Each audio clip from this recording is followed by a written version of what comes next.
This is Eyeafrica TV. Of course, it's 9 a.m. from our studios in Banjul, and welcome to the midweek edition of the Good Morning Africa program,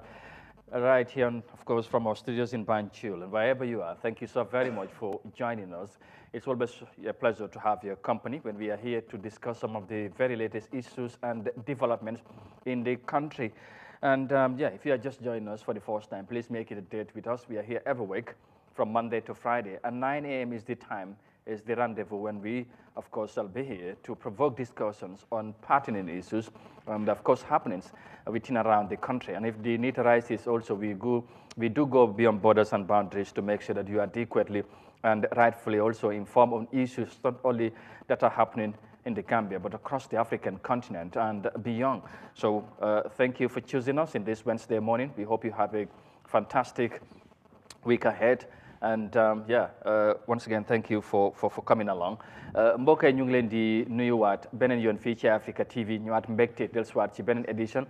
Good Morning Africa programme bi nga xamante ne saa nekk waxtu bi jotee dañ di am mbégte lool ñëw ànd ak yéen waxtaanee tolluwaay réew mi def taxaw seetlu ci yenn xew-xew ñu def ci jàngat bu yaatu ci programme bi comme ni ñu koy defee saa su ne xam ngeen ne dañuy waxtaanee ci yu bari ci li nga xamante ne mooy ay xew-xew ak tolluwaay ci réew mi mu doon lu am solo ñu dalal fi tamit léegi-léegi ñu dalal fi ay gan yu am solo ñu waxtaanee yu bëree bëri bu dee ci wàllu politique la wala wàllu mbay mi ba ci wér-gu-yaram ak yu bëri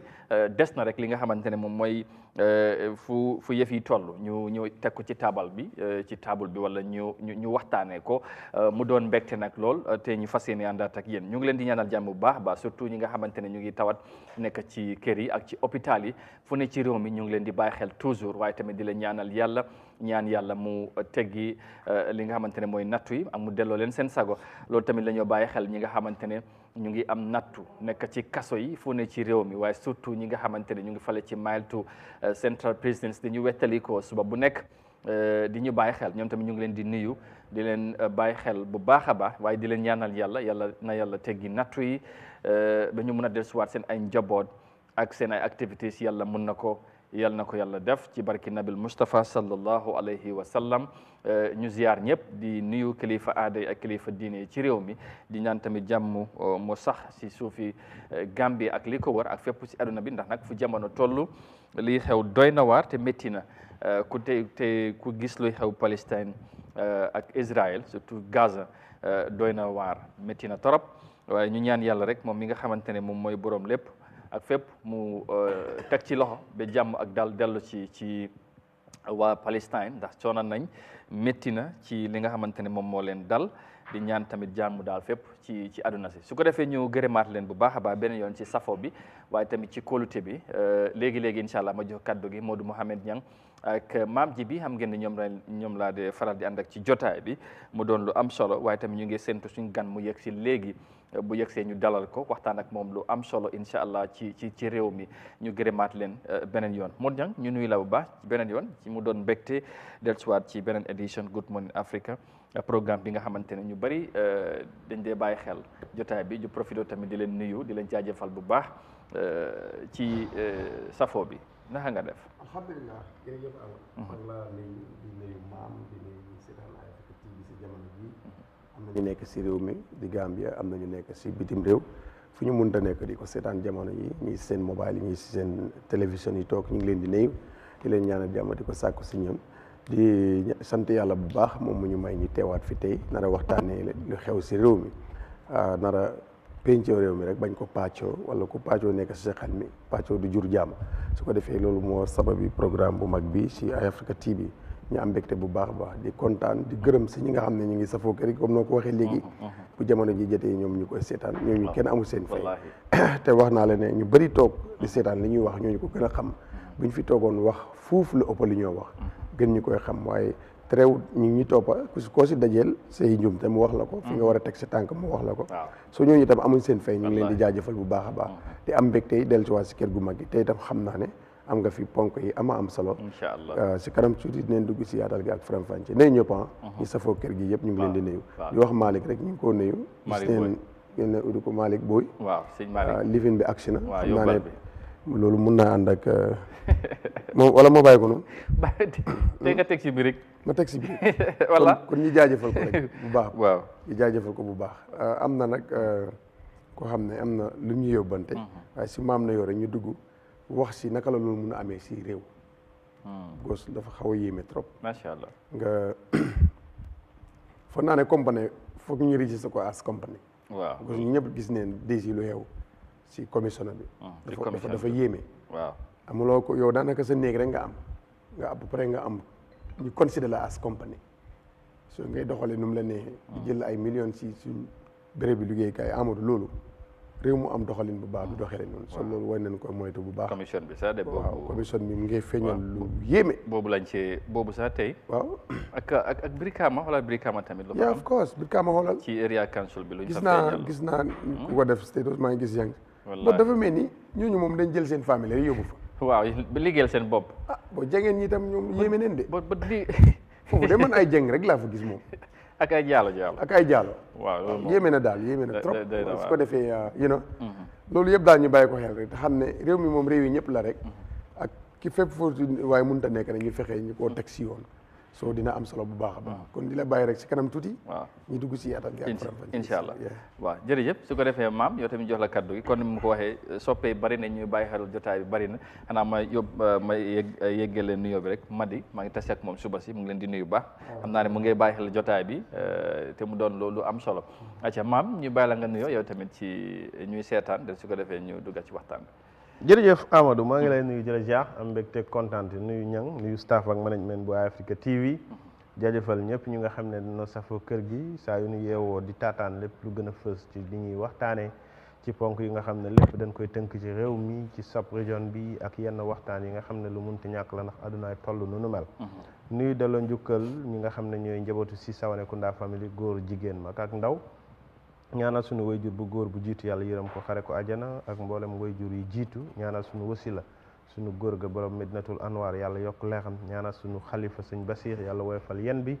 ndokkele bépp taalibe Naylul Huda ci biir réew mi soppay maam ji bi WhatsApp group Eyeafrica TV WhatsApp group nuyu leen ñaanal leen di ko sàkku ci ñoom teg ko ci loxol Icon Ablaye Dieng Sweden ak mboolem ñi fa nekkee am mbégte kontaan te dellu si ci biir jotaay ji nuyu delloo njukkal ñi nga xam ne ñoo tawat tëdd ci kër yi ak lali hôpital yi nuyu ñaanal ñi nga xam ne ñoom ñoo nekk ci kaso yi yàlla génne leen ci natt yu nu mel natt du noonu ngëneel la mboolem ñi nga xam ne caabi féetee ni leen ginnaaw rek ñu ngi leen ñaanal suñu borom génne leen ci natt yu nu mel ndokke la ñuy màggal seen bésu juddu ci weeru octobre comme ni ñu ko waxee jiital ci Mina Haydara yaay bébi Kumba Haydara Karara dundal ba samay di baawaan borom on the 19th of li nga xam ne moom moo nekk octobre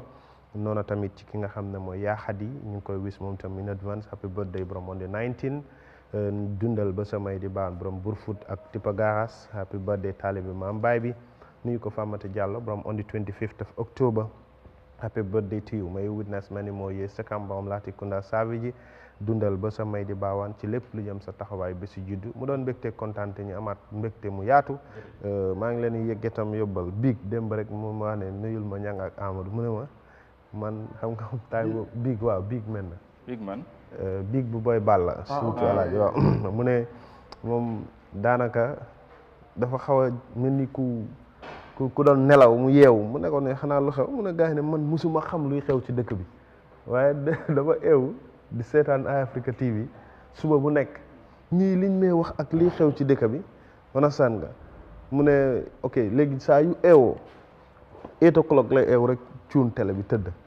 wana di fekk jeexaluñ du génn wana saan nga ma ne ko dinañ la yeggee nuyo bi noonu tamit maa ngi dajeeg benn góor démb rek foofu ci Serekunda opposite Black Market am na marché bu fa nekk daf ma gis rek wax lu bëri ci Eyeafrica ak télé bi anasan ak good morning nga xam ne rek ne réew mi du ñun rek ñoo fi nekk du benn media house bii waaye li tax ñu jegee askan yi dañu jàpp ne mooy suñu wareef pour ñu jege leen te askan yi ñoo am cër ci ñun am cër ci li nga xam ne mooy réew mi te ñun suñ taxawaay ak suñu responsabilité mooy mu ñu gindi leen kon jàpp naa ne nguur wareefam bokk na ci ñi bara bàyyi xel askan wi te nu ñu war a bàyyi xel askan wi mooy di déglu rajo yi di déglu télé yi di ñëw di wax ak askan wi ci yi nga xam ne mooy tolluwaay yi nga xam ne yittey doomu aadama yi la te dañ jàpp ne li ko war a saafara bokk na ci li nga xam ne mooy taxawaayu nguur te président Barrow responsabilité bi koy xaar ci réew mi dafa bëri li tax ñu wax ko rek mooy dund bi seer na dañ ciy delluwaat luwaas bi seer na dañ ciy delluwaat ndox mi seer na dañ ciy delluwaat dem ak dikk jafe na ci biir réew mi ndax yoon yi ak oto yi essence ak gasoil seer na ci biir réew mi suba nañ wax ci transport loolu yëpp tey taxawaay la yu nga xam ne is a responsibility of a government dégg nañ nag mu ngi war a def reshuffle te loolu nit ñi dañ ko soxla de président Barrow dafa war a yëngal nguuram gi understand nga directeur ak permanent secretary ak ministre yi ku effective wut ay la yëwén na reshuffle moom xam nga loolu moom non waa xam nga bu dee bi amoon just one months ago yooyu amul njëriñ mu leer la ne ñang fi loolu la wala ci kaw la ñu yëngal loolu tamit waaw mu leer ma ne nañ génnee understand nga Gambians yi we are millions of Gambians understand nga it's not an expectation of nga jàpp ne 50 or 150 Gambians ñoo mën a liggéey réew mi ci fu nga xam ne réew mi puusut paasut ba kañ bu nekk nga present thousands of people graduate from exactly understand nga so why léegi xoolal xam nga reshuffle bi ñu ne right pour nekk fa am na right pour nekk fa waaye boo xamul ñu génne what I'm saying léegi reshuffle bi lii équipe la soo ko xamul rek ñu change la change strike change everything waaw léegi loolu la léegi yow waaye dem yi jël fii yóbbu kii duñ dem fenn yooyu mooy doo génn a box yow léegi sof in most cases loolu bu amee daanaka ci PSC lay nekk waaw direct waaye bii nag from sources am na ministre yi nga xam ne muufuñ from sources dañ ne ministres yi dina am ñu nga xam dina ñàkk seen liggéey dina am ñu nga xam ne mën nañ leen a toxal fi ñu nekk yóbbu leen feneen non xam nga seconde mooy ne du ñàkk liggéey sax dinañ leen jógee bu affaire yi moom du kenn moomu foofu xam nga ministre yi mostly yow gis nga kuñ génnee from ministre dañ ne foreign service lañ la yóbbu foreign service na réew mi yow xajuñ fa waaw loolu laa la wax mooy ne rek yow suñ la génnee ci ministre yi ñu war la yóbbu foreign service ba gedda waaw léegi waaw loolu am na solo ok waaye li ma wax rek mooy ne waaw dafa am luñ soxla ñanta am na yóbbante bu mu war a indi te suñ gan bi yegg si na lu ñu war a wax tamit dafa bëri and all that so tegal sa yóbbante rek mooy ne yóbbante bi la dafa mel ni am nga réew mi dafa am ay commission yu bëri yu fi jaar waaye dafa mel ni jànguñ si jaane commission jaar na fi waaw gis nañ li si xewoon te gis nañ commission bi gis nañ TRRC but still now dafa mel ni Gambien si jànguñ si commission yi a passé noonu loolu lan moo waral loolu dafa ma jaaxal because jaane commission si fi rombee 2017 o si 2017 o si 2017 ñu am jaane commission yooyu waaw léegi imagine léegi lu nekk di xew si council si mu mel ni fii dara musut fee jaar luy xew si council si lu doon xew si council si ak mbóot di nekk di génn ak nu doon joxee liggéey ak nit ki loolu lan la ban àq la war a am ak yellef ak lan la war a am ba war a ñu jox ko war a koo jox liggéey amul nekk doon di dem si council si my friend waaw lu xew dafa mel ni sax council si lu see xew sax wóor na yàlla bett na sax président bi samp non absolument non xam naa xam nga Amadou man dafa yéeme bëgg man dafa gis bis to lii this is internal investigation rek léegi commission bi ñëwagul loolu bu ñëwee lan lay feeñal ci doxalin yi doon xam ñu ngi doon xew non dafa and then also look at Basse tey démb finance director bi ñëw na may dégg si news si xam naa moom la ñëw feature right now si story bi ki nga xamante ne moom ku ñëw ci commission bi tudd na ko ci yim doon def loolu leneen la nga déggal lu xew man sa konk nit jënd maalo calculate non du jënd de ana ñu tuddee ne loolu kenn amul si $6,000 non loolu leen la leen ko tuddee loolu yëpp ñu jaaj la rek kenn xamul lan la waaw léegi ñun buñ fi toogee nag di wax ne réew mi amul xaalis comme noo koy waxee réew mi am na xaalis xam nga am na ki nga de xam nga ku nekk France daf dee toppa programme bi léegoo léegi mu kool la mos nañu wax mu ne ma dañ dee tooñ tubaab bi léegoo léegi waaye ñun luñ fi am dañ ko dee misuse ba pare ñu toog fii di wax ne réew mi dafa sonn nii na nga xam nga Amadou gis nga démb rek maa ngi ciy waxaat man ay 400,000 300,000 ay nit rek téye lu Gambien si moom léegi ñan 3 millions moom ay nit téye ko rek benn exécutif foo dem ñoo ko téye di ko dundee bàyyi nañu ñuy sonn problème bi mooy système bi am nga moo tax système bi man bëgguma see sori sax waaye système bi foog ñu wax ci parce que lu xew mooy imagine na réew bi nga xamante ne nga dañ lan mooy tey nga jël ministre jox ko moto mu war a liggéey nga joxaat ko beneen moto utility car nga defal ko directeur loolu booy léegi at the end of the day léegi mu am bi ñeneen ñi dañu am ay ñaari moto ba dem bi am léegi ñooñu yëpp dañ leen di fuyal nga am yeneen ak yeneen andi ordinary Gambians ki la fal ñooñu you don't even talk about their condition. Après ministre moom mbedd moo jaar pour dem sax liggéey baaxul te yow yaa ko war a defar. ok léegi fi ngeen nekk nii man li ma ci am rek ci xalaat ak gis-gis waxoon naa ko since the initial of bi ñu waxee commission yi man I am very passionate about local governance understand li tax ma ne la dama ci am yitte loolu ma xam ne gis nga development local government moo koy def ci réew réew yi nga gis ñi développe ci àdduna yëpp local government moo koy développe am nañ ci cër bu non dañ ci rëy am responsabilité local government gis nga réew yi dox yëpp central government am na luñ war a lem waaw loolu laa ma ne parce que am na lu nga xam ne local government du fa dee àgg non loolu laa moo tax ma ne réew yi dox yëpp central government lii seen doxalin mooy policy programme onasan nga la ñuy tegin bu nga xam ne daf lay leer ne nit ñi ci tracé boobu la ñuy dox waaye ay la yéwén nag ñun suñ Afrique ak suñu réew yi ak Gambia bii onasan tëddeewuñ nu mel waaye gis nga biñ demee ba ma gis ne local government li ci nekk ci xaalis bu nga xam ne direct dafay jógee ci man ak ci yow su ma yaay mi nga xam ne mu ngay jaay naanaa on a san nga jaaykati marché bi nga xam ne every day dafay xëy dem toog ci place am suba ba ngoon on a san nga pour mu am sax $10 bu mu yóbbu këram problème waaye dina fay juuti dina fay li nga xam ne moom moo nekk lansin yi mu war a fay yëpp ñan la koy fay on a san li ci ëpp local government léegi nag responsibility bi nga xam ne démb maa ngi ko doon wax mooy ne commission yi dañ important waaye coming back to ñang fi mu doon waxee ci commission suñ problème ci commission si mooy duñ dee am intention yi ne dañuy teg commission ngir saafara problème commission yi jot a jaar Gambie political commission léegi comme ci commission bi lañ nekk political will moo ci jiitu ñu tugga si waxtaan bi toog sa kër rek di liggéey ak am turi compagnie all right thank you very much let's move on ñu dugga ci programme bi and because my guy are so much interested about the commission lu fa nekk di xew some of the revelations are so much naka laa ko waxee sax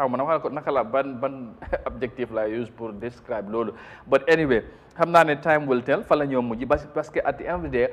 end result bi moom moo gën a important mun nañoo dégg lu nekk parce que Gambia fii lu ne dégg nañ fi but the final outcome impact bi lan la but we will go with our report and then we come back ñu dugg ci analysis. Now let's move on. To start with, the finance director of the Basse Area Council, who has been adversely mentioned by previous witnesses, has appeared before the local government commission to answer questions, particularly on financial mismanagement. Among others, Lamin Suso was adversely mentioned on financial issues both by revenue collectors and other staffs of the Basse Area Council during their testimonies. Some of the revenue collection said they have been paying their revenue collection directly to Mr. Suso instead of following the appropriate procedures. Mariama Cham has more details of that in this report. Appearing before the commission on Monday, Lamin Suso said the positions he held at the Brikama Area Council from 2005 to 2021 were a revenue collector, senior revenue collector, cashier, accounts clerk, finance manager 2, and the finance manager 1. He said he became the Director of Finance at the Basse Area Council on February 1st, 2021, but the responsibility of coordinating the overall financial activities of the Council, providing guidance and advice to the Council on financial matters, and maintaining a proper accounting system for effective revenue collection, among others. Mr. Suso said when he came to Basse Area Council, he found many challenges in the finance department ranging from internet issues, the collection devices, and a host of others. Cannot operate the machine directly, but the system was operating, but I found that there was a lot of challenges with the system from the level of the IT and inadequate devices, internet issues, collectors not being able to operate the device to standard like Brikama Area Council, because I understand that there are certain operating system that the collectors cannot do on the ground. They have to communicate to the IT or they have to come to the office to engage the IT. So basically,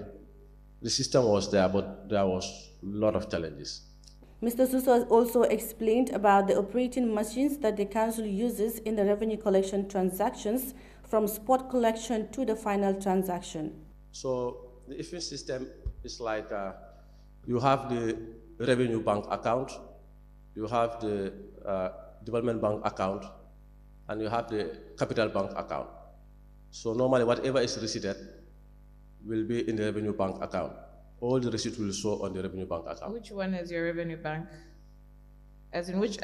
bank's account do you use for revenue? The system is like whatever.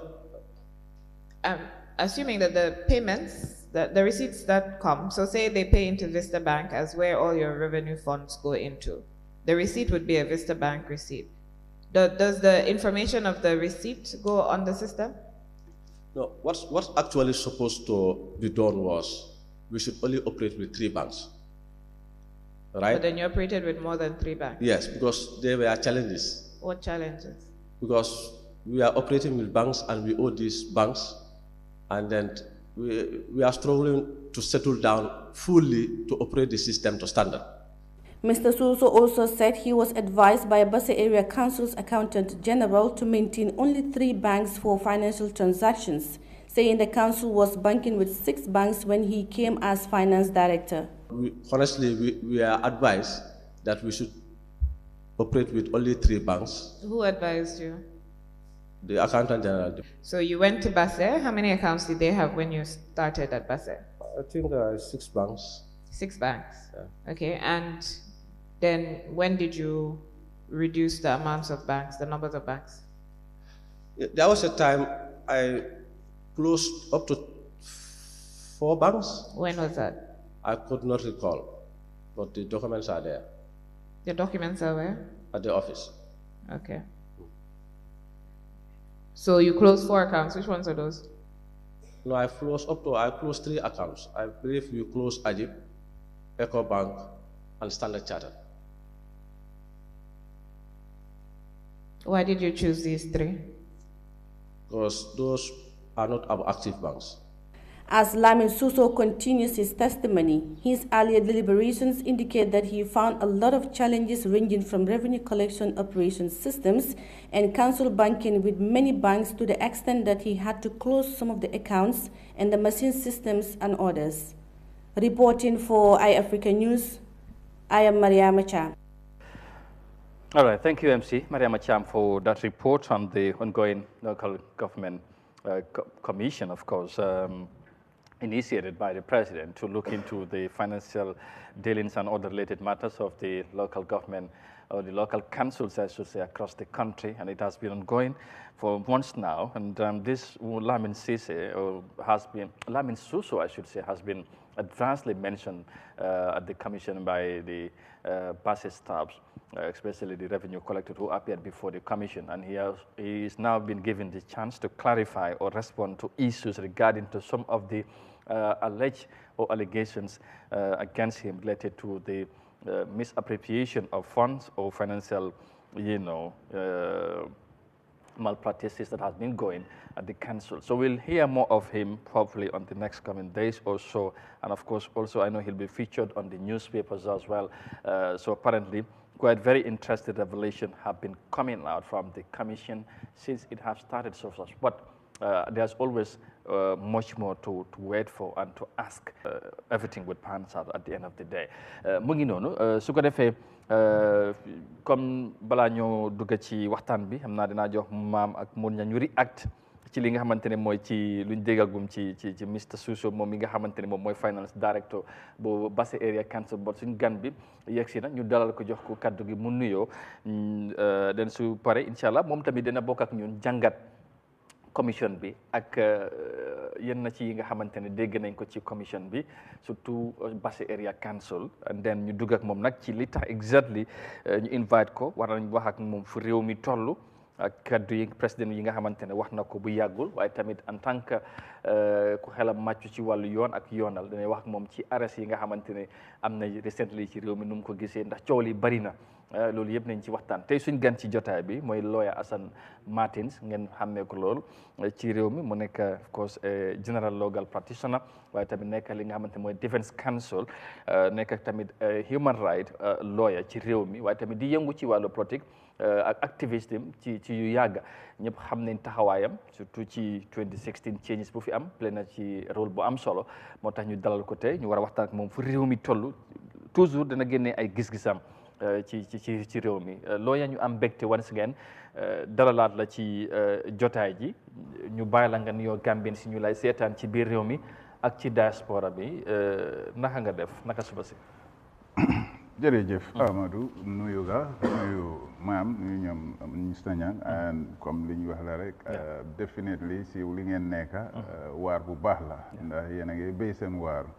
yeah definitely kontaan naa trop pour ñëw di at least ñuy exchange xalaat réew loolu moo ko yóbbu xalaat a ko yóbbu du ay saage du ay coow country is built on ideas not insults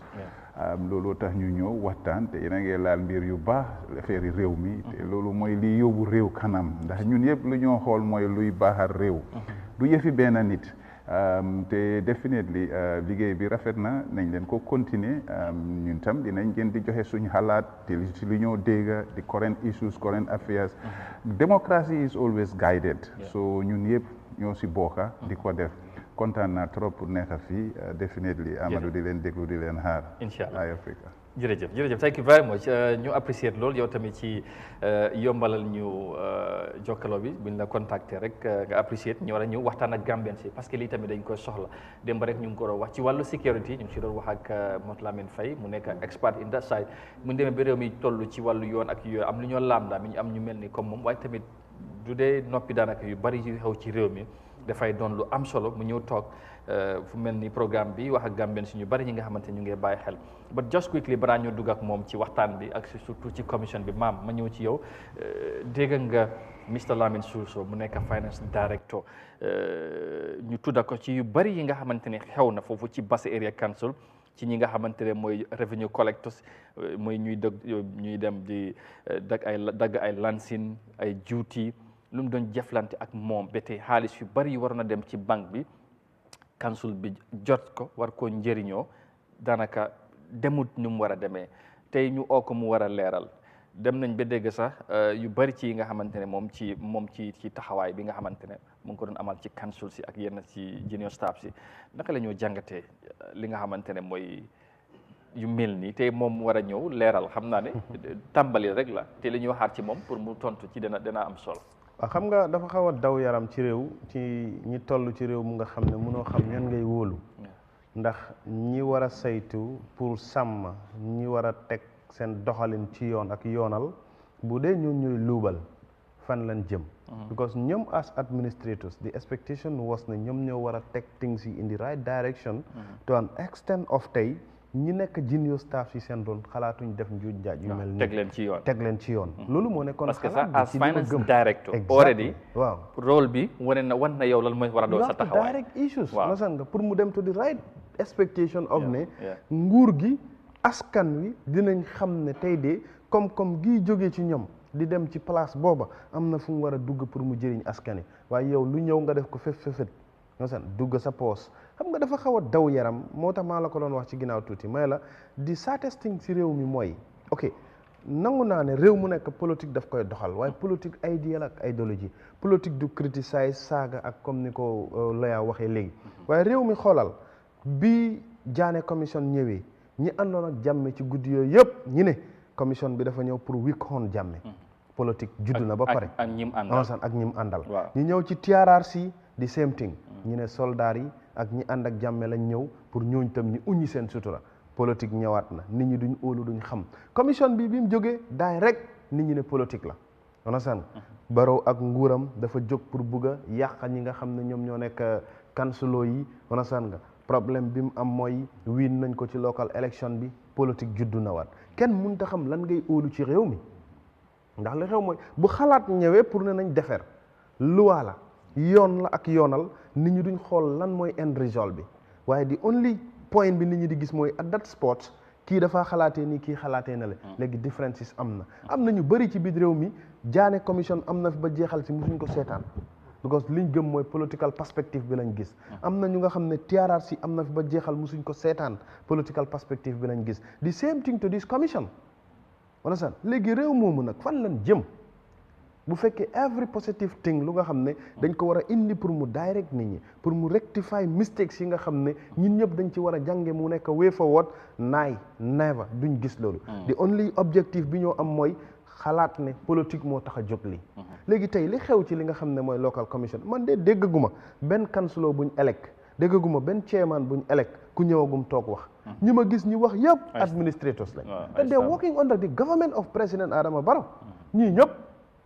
Minister of Local Government moo leen appoint finance director yaag CEO yaag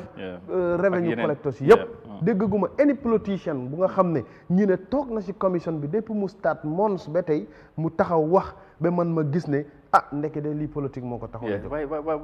waay maam xëj na sax loolu man lawyer laa ko bëgg a la ci am nga yaa ngi joxe référence ci commission yi fi jot a jaar ba tey loolu yëpp jaar na fi ñu dégg ci ñu yéema par exemple di jaane commission ci affaire xaalis bi but with all that mun ñam mu ngi ko wax sànq tey luñ ci dégg ci commission bi dafa mel ni dara musul fee xaar ci luñ diggante exactly moo tax ma wax la ko parce que waa léegi impact bi lan la bu fekkee ne yow exactly so léegi loolu moo tax may la everything xam nga gis nga anything loo gis in life foundation moo ci am solo understand foundation root cause looy def lu nekk dafa war a nekk objectif bu nga xam ne nit ñi yëpp dañoo gis benn xalaat benn gis-gis nag day wuute waaye xalaat bi yëpp na doon njeextal bi ne lii bu yegsee man dinaa ci gis sama bopp kii dina ci gis boppam te réew mi moo ci jiitu bu loolu amee rek da ngaa gis ne at the end of the day tey Jammeh commission dem na ba jeexal fi ana lan nga ci gis lu effectif lu tegee ci table bi lu ñu ne la lii de amal na réew mi njëriñ ci lu mu jur léegi lañ dem ba toll nit ñi waroon nañ cee jàng ba tey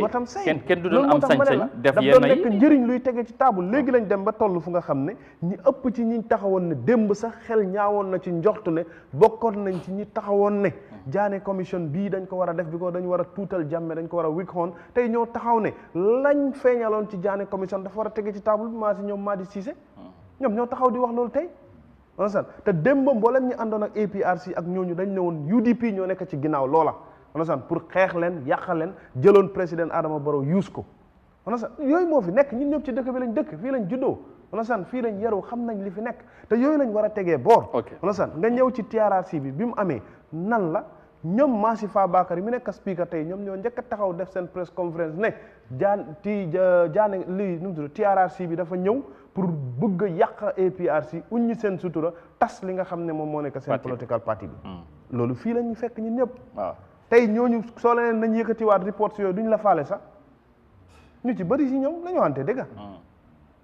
léegi réew moomu where are we heading so loolu lan la relate waaw mooy relate to even lii tey with all the positivity of what we are saying understand nga di ko dégg mu reflect people ay ne lii it is an open secret ne lu xew la understand te nit ñaa ngi koy gis te kenn mënu ko weddi at the end of the day end result bi dafa nekk in vain loolu foofu ñu mën nañu foofu ñu bëri foofu lañ amee ragal nda commission yi fi jot a jaar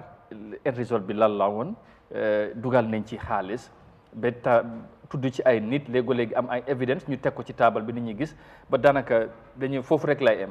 moo tax bu ñu tuddee tamit affaire local government commission ñu bëri tiit si est-ce que du nekk political witch hunt wala whatever noo ko mun a tuddee politique moo tax président bi jóg parce que comme munta win council si and all that donte ne daf ko start balaa élection bi ak luñ déggagum surtout Basse ak yeneen council si lan lañ ci mun a jàpp déggantaan lan moo tax nit ñi am sañ-sañ kenn daanaka du dem ba ragal sax lii su ma ko defee lii mun na ma fee fekk te ay loi nekk fii ay lépp nekk fi ay yoon waaye daanaka li ñoo dégg daal mooy ak luubal yu doy waar te nekkul rek ci council si even ci government institutions for example waaw si doxalin yi la because maa wax na lu am solo because soo bàyyi xel tey Jammeh commission li ko sampoon maire bokk na si te maire bokk na si ak seet naka la Yahya Jammeh amee woon alal because ñu bëri xamoon ne dañu waxoon ne mooy ku téye woon alal ji kon boobu maire 2017 lu ñu def yëpp maire la moo tax dëkk bi am problème tim bu ñëwoon lépp luñ fi samp woon ko xel ak xalaat lu ëpp kay lu ëpp ci la daanaka yëpp du doon xel ak xalaat dañ jiital na xol li si bëri xol moo ko sampoon moo tax mu nekk problème Jammeh commission leen waxante dëgg rek daanaka pour mbiri Yahya Jammeh rek a taxoon ñu samp ko te gis neen doxalin bi nu mu fa demee woon but finally comme lu maam doo gisuñ dara lu si am njëriñ li ñu si gis rek mooy ne wante la ay bagaasam waaw ba pare sax ñu ngi laaj ci xaalis boobu ba pare xaalis boobu ñaata la ak fan la dugg waaw soo léegi façon commission boobu lan la mun a jàngal nit defaat comme loolu rek because amul dara lu si nit lu si askan bi réccoo ne lii cause lan lay jur ëllëg li muy jur ëllëg dafa encourage ñeneen ñi def ko so loolu laa gis ne loolu la ñuy gis loolu la ñuy gis ba tax amul dara luñ jàngat si seen liggéey démb ne Jammeh bi mu fi jógee amoon na commission bu am gisoon lu mu doon doxalee ku gis doxalin yi nga xam ne ñii ñëpp Jammeh commission fi la leen fekk kon ñii jàngatuñ si because doxalin boobu moo jaarut yoon moo tax ñu doxalee lu mel nii den soo ñëwee si commission bi itam amul commission bu si nekkul politique nen waxante dëgg bële politique moo ko laloon bii itam politique moo ko ren TRRC bi dafa utee ak yooyu parce que yooyu dafa am ñeneen ñi si laxasoon seen lifin because yii nguur yi daanaka ñoo ko foon ba TRRC bi dafa mbootaay xeet ñi sàmm ak yelleefi doomi aadama dañ ko yitteloon bu ko dañ doon dégg lu bëri lu doon xew si Gambie bi te absolument bu TRRC bi amee lu bëri gis na ne am na si waaye nag commission boobu yin fi samp nii yëpp dëgg-dëgg bu politique du wut bàyyi jey mooy yaay waaye est-ce que politique kese du bëgg a tamit leeral bëgg a tamit xam doxalin yi parce que ñëpp ñu ëpp dama wax ñëpp waaye coow li bari woon na ndax commission bi jar na ko président bi ay commission jaar na fa waaye gisuñ ci dara bii tamit dafay ñëw ñu dugal ci xaalis at the end of the day duñ ci gisati dara waaye luñ gis muy feeñ ci council si est-ce que lii bu leerutoon ak lu ñoo jàmbat ci ñàkk développement ci community ci local yi council yi di wax ne ñu ngi struggle finance for example Basse ñu dem ba ay 3 months 2 months mënu ñoo fay seen staff si due to lack of finance tey xaalis boobu doon ay few individual bokk ci council bi ñoo ko téye di ko jël am nga lu yow mooy wax naa la si doorte bi wax naa la ne président Barrow gis na lu ko bett sax si council bi lan leen doon si council 3 months waaw mu mel ni interim committee su daan ñëw nu moo def kon moom mu ko samp ko gis na lu ko bett bu ko fogutoon na lii nii la moo demee soo ko si taxoon di laajte loolu la moo because lii ku xam bu fekkoon ne lu laa óor ne li ngay dem gëstu lii nga faa fekk doo def diiri 3 months kon ku sampoon council bi ne diiri 3 months xamuloo luy feeñ si lan la comme lu mu ko waxee te lu gën a feeñ si njabootam la because ñoom ñoo dee fal ñooñu mooy comme ni ko maa waxee CEO finance director ak yooyu nii yëpp parce que Ousmane daf fi ñëw ku xam council la lii nii di wax yëpp Ousmane man dégg naa moo ko Ousmane Gueye bu ko mos naa nekk Brikama area council bi chairman because mu ne mu ngi doon advice during election bi dañ ko fi doon indi because ku xam council la ku xam naka la council war a doxee ba am koom-koom ak noo koo delloowaatee mu ngi wax ne boo leen ñëwee suñ gars yi suñ ñëwee nañ laajte bank account si te lu mu ne Ousmane dama gis naa ko fi tey because am na si bank account yi nga ne bu chairman bi ñëwee finance yi ak CEO yi dañ ko den bu denc ko fekk foofu xaalis mu ngi fa te tey loolu feeñ na ay six bank nga tànn si yu la neex bu ko yu la neex yooyu du dara yooyu nga mun a déggoo pour njuuj njaaj yi nga def mu mun a dem dong loolu la rek soo amul dafa yéeme soo réew mi nag sample bu ragaloo nit ñi moo fi amagul comme doxal loi ba loi xam ne dox na fi loolu moo fi amagul loolu si TRRC bi rek la TRRC li ci yar nit ñi rek mooy lu ñu la teg si kanam nit ñi loolu rek la moo fi nekk yar bu dalagum ci kaw commission bi tamit loolu la de ban waaw loolu la rek waaw ban implementation moo amangum TRRC bi paper bi mu ngi fa la tegee lan moo si amangum so loolu lan mooy tax loolu lu mel noonu di amaat du amaat lan moo war a tax du amaat du tax kenn ragal bu ko exemple yi dara demut si moo tax it noo gisee time bii nii lu nit ñi li ñoo ragal lu bari mu ngee ñëwaat mu ngee xeeñ mu ngi ci yoon mu ngi raam si ñag bi di ñëw yes because da amul dara lu si xew lu nga xam ne nii ki war a def loolu dina ko ragalloo pour bu mu ko def ok sànq yaa ngi wax ne président bi moom moo initié commission bi waaye lu bari ci nguur gi la ñu jógee ñoom ñoo leen di tànn waaye président tamit buy tànn nit wala ministre bi dem ba bàyyi Gambien si yëpp am yaakaar ci maam ji bi wala ci lawyer for example yaakaar rek la mun a am of course because da nga dem jàng ñu tàggal am sa qualification bu la joxee réponse bi yow tamit da nga war a wone sa jël sa réponse bi doxal yoon dogal nga jub waaye président bi mënul jógee Banjul ñëw office bu nekk mu dugam ni ngay defee na leer ak ministre bi ak yooyu nit ñi tamit ñoo war a wone seen jël seen réponse bi mooy jikko yi ñoo wax noonu la waroon a demee c'est un problème noonu la waroon a demee ba demeewut noonu waaw waaye am na si nga xam ne nii te am nga demeewut noonu waaw li ñu fi wax léegi bi ñëw ubbi waaw maam mu ngi laa wax ne war na am ay esali am waaye bu mu nekk damier génnee Amadou fii dugal fii jël looye dugal fii non loolu ba léegi soppiwuloo dara si doxalin bu ko soo ko fi gars yi ceen leen ñi nekk fii ak fële yëpp dañoo déggoo ñoom ñoo dee déggoo soo fekk tasuloo carte gi seeti yeneen Gambiens bu ko duune exécutif yeneen Gambiens bu ko Gambiens si Amadou lu am xam-xam pour liggéey bari na fi te ñun mun a xamee ñu liggéeyut président bi moo ñu gën a xam ñoom liggéey moom mu leen ko sant so si fekkee na si naaw yaa ngi continuer def comme léegi loolu mooy problème bi bu joxee ni responsabilité kooku doxalul bu baax bu baax bu ko génnew wala bu defut leneen benn ñi gis ne kii dafa xatt sara moom la ñoo bileem parce que loolu lay moo xewoon KMC gis neen CEO bi ak lu si jot a ko xew yooyu noonu yëpp waroon see mën a ñàkk finally kooku mu ngi créewaan te xamaguñ lan moo xew si ñëwee soo da ngaa waaru te kooku soo faa lu ñoo dégg si moom bu mu demee commencé na faa dem impact but I don't know loolu tamit xëy na des na si bu ci kanamee naka lay mel but anyway moo tax waaw lawyer ñu ñëw ci yow once again ñu gërëmaat la yaa ngi dégg waxtaan bi ci commission bi I think yaa ngi koo follow tamit some of the revelations depuis bu yëf yi tàmbalee ba léegi ni nga ko nekk di déggee ak interest bi nga am surtout ci council because one time amoon nga intention pour nekk mayor at KMC recently nga ñëw jàppale Talib pour mu continuer doo wone na da nga am interest lool council bi local governance system bi but the way and manner nuñ ko runee especially in the financial aspect of things luñ cee dégga in this commission dafa yéeme ndax nga ko jàngate ak noo déggee yu mel noonu. Well, no, Mr. Nyang, definitely baaxoon na léegi ñu xam lan moo passé ak doxalin yi fa nekkoon waaw ñun first objection bu ñu defoon rek mooy timing issue la rek waaye baax na in any institution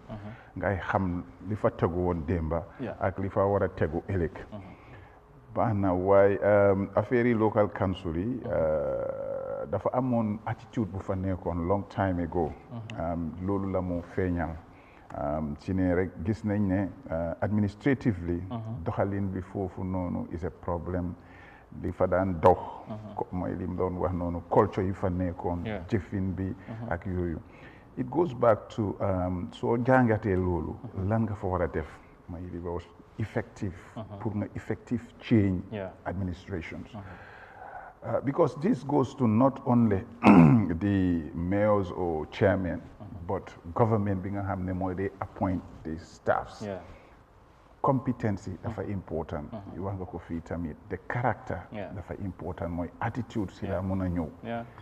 because soo xamee ne kii mun na liggéeyam farlu na si liggéeyam dina ko mun a def liggéey bu baax financial director la wala procurement officer la wala dara nga ut ku correct ku am good track record nga dugal ko fa so in general daf la wone rek suñ area council si yëpp municipalities yi ak this thing they all need root and branch reform right now te loolu dañ ko soxla si réew mi question one thing also it question leadership from the top dañ ko dee bañ rek balaa maa taana dama war a xam gis nga am dëgg la de ñun ñoo fal waaye liñ fal tamit ñun tambal nañoo toog ibi suñ bot xam ndax Amadou yow suñ la tegee ci as a leader ni bon di nga war a xam lan nga war a fal ministre ban nga war a fal ministre boobu ban façon qualité la war a fal su ko defee liggéey bi because liggéey bi ñu soxla mooy pour ñu service askan bi soo gisee woon tey laa ngal dara ñun ñu involve liñ gis la suñ gox-goxaan yi ni local council dafa important trop Amadou tey mu ngi ñëw yoon bu correct sax mënuñ koo am ndax pompe ndox yi nit di naan social amenities yi yu soo génnee sa kër rek da nga lose hope loolu warut a nekk si réew génnal rek sa bunti kër li nga gis si rek yaa ngi lose hope this organisation si road si environment bi du nekk ñun we have a challenge and some of these councils yi dañ ci am responsibility bu baax sax mooy lim doon wax ni ñu ngi fay lempo ni bon ñu ngi fay lempo the tax that we paid it has to be back so lii challenge la boo xam but the problem also mooy est-ce que it's not that for example li ñoo gis ci commission bi xaalis bi nit ñi di fay war a dem ci council bi seen coffers ñu war a ñu jël xaalis boobu war a develop community bi nit ñi ay few individual jël xaalis boobu di ko séddoo wala di ko dugal seen ay own businesses du loolu mooy problème bi loolu tamit because loolu lañ nekk di gis soo nekkee président di nga bëgg a gis few individual jël xaalis bi because the councils ñu ngi wax ne ñooñu ñu ngi struggle financially at some point ñu ngi wax nit ñi sax ni ñu war a fay naamu nekkoon di fay not everybody noonu ñëpp ñu nekk di fay but the few ñuy fay ñu ak revenue collector ñuy wor ñuy dem di deal ak finance director yi ak ñenn si senior staff xaalis bi di ko fu mu war a dem du dem ci banque si for exemple lii moo xew base so these are sad realities yi nga xamante ne ndax tey développé yi ñoo xaar ci council te mun naa nekk dina difficult trop waaye it has to take institutional leadership waaw ci mayor yi ci chairman yi ñoom yëpp su dee seen rôle waaye back to tamit line ministry bi you have to know the quality of people that you're putting in waaw they should know ne okay soo xamee this thing soo ñëwee political side bi ci ameen yi mayor yi yéen tam am na fu ñu em waaye line ministry bi tamit war na am fu ñu em so lii lu ñu war a xoolaat la waaye ñoom yëpp dañ am responsibility comme li nga wax nii nañ farlu ñu nekk Gambien yi nga xam ne am nañ pas-pas ñu bëgg a suñu réew comme li nga wax la affaire yi luubal bi lifin bi nit ñi tey dañ ñoo bugga xam nga nekk si position yu loolu yow li nga after mooy xaalis bi imagine 10 accounts yooyu do they make no sense. Try to limit it and let the accounts be effective ne account bi dañ ko ibi pour lii xaalis bi suñ ko jël pour lii. We have a challenge. I can tell you that serious challenge. Man suma bopp I am with a committee boo xam ne definitely is full of challenges. But what do we do to come out of it? mooy ñun Gambien si ñoo war a jóg am pas-pas bi bugg a suñu réew. We have to. duñ mën a depend rek si président because leadership bi su félee this is what is happening now. Now yaa ngi gis culture bii nii li moo wax noonu kabudu yi ñu ngi fa toog ñoom ñooy doxal accounts yi ñoom ñooy li when are we going to get out of it? When? ndax su Amadou ñëwee rek mu génne. people like you tey lawyer exemple Amadou wax na ko ñun ñëpp mën nañu be witness ne nekkoon nga an inspiring candidate contest nga 2018 pour jiite local government wax nga ko léegi ñi xam importance of local government dëgg la dëkk bi tey pour nga ñëw fii problème la pour ma génn suma kër problème la pour nga sol yëre bu weex nawet problème la te loolu yëpp expect nañ ne collective collaboration between central government ak local government mun naa indi development yu bari exemple Sénégal here as a neighboring country boo fa demee mayor bi li mu mun a liggéey suñ ministre yi sax mënuñ koo liggéey fii understand because direct ñoom xam nañ what is their responsibility pour ñu liggéeyal seen askan waaye mu mel ni fii wax nga ko di culture and the norm of liñ fekk ci local council yi mu nekkoon fi balaa 2016 mooy kenn joxutoon benn fulla local government nobody kansulo bi nit ñi joxuñ ko woon cër xamuñ woon lan la war a jëriñ nit ñi despite ne loi bi dafa ne 60% of revenue bi yëpp dafa war a dellu ci askan bi but effectively interest bi nekkul fa woon waaye ñu mel ni yow tey am xam-xam bu màcc ci wàllu loi waaye am yéene tamit pour doxal wàllu local government ba sampoon sa ndënd depuis 2018 waroon a bokk tey ci ñi nga xam ne boo wiinoon ñi ñuy waxtaane ni seen doxalin mënoon nga ci bokk gis-gis yi ak xalaat yi nga koy gis tey lan la war a jàngal well mooy li ñu wax la rek ñaari affaire jàng nañ ko si lii loi bi mooy di Local Government Act war nañ ko xoolaat bu baax boobu is one thing loo xam ne am na constraints yum indi secondly man dama believe ne with that constraints even mayor yi chairman yi they have to go out of their box xam nga Amadou dañu am yenn loi yoo xam ne dafa yàgga fii definitely yoo xam ne Amadou soo ko toppee nekkut ak fitut ak society foog yow tey comme ni nga xalaat fii nii sa xel dafa raa màcca ne nekkut ne fii rek nga war a em da nga war a génn seet li nga xam ne di nga ko mun a destin parce que sometimes loi bi du la allow so loolu man dama ko si sóoraale torop sax to the effective implementation of policy dafa manqué trop si nga baal ma balaa nga move on these laws loi yi nga xam ne dañ ci yàgga trop lan nga foog ne as a lawyer as a legalist mu jafe ñun ñu change ko as a country councilors yi ñoom ñoo war a liggéey seen liggéey talk to the MPs ñu indil leen bill boo xam ne dina leen dimbale so lii loo xam ne ñun dañ ko war a propagate because li xew mooy ñun itam the residency o gox ganaa the people ñun tam dañ dee bàyyi suñ boppa trop si seetaan waaw yaa ngi gis so loo ma teg rek baax na imagine li moo wax ne nga génn bu mel nga come out of your sa kër rek yaa ngi feel lose nga hope yéena yi xëy na gis nga mbalit la wala gis nga poto la wala gis nga soo demee si marché bi ni nit du dee and so on you know yow sa boppa war ngaa xelaat ne understand nga ñun ndax mun nañoo put pressure suñ councilor yi also put a bill ñu mun a xelaat ni ñoo ceeñee loi bi pour make so effective because li ma gis mooy te dama dee wax loolu soo ñëwee dañ leen we have revenue restrictions or revenue constraints yoo xam ne amuñ xaalis bi pour def X Y and Z Amadou doo toog fii tey yow soo bëggoon a def benn façon yi business foog nga lijjanti am fu nga utee ji xaalis so moom laay wax ni let's come out of the box because soo toogee fii nga ne la xaalis bi mooy rek 40% bi wala dafa war a ñëw from local government 25% pour xamali ma government jox la back the revenue yow nga 60% sa overhead si li nga war a fay sa staff si nga dem ba nga xam ne yéen ay doo ko mun a def as a council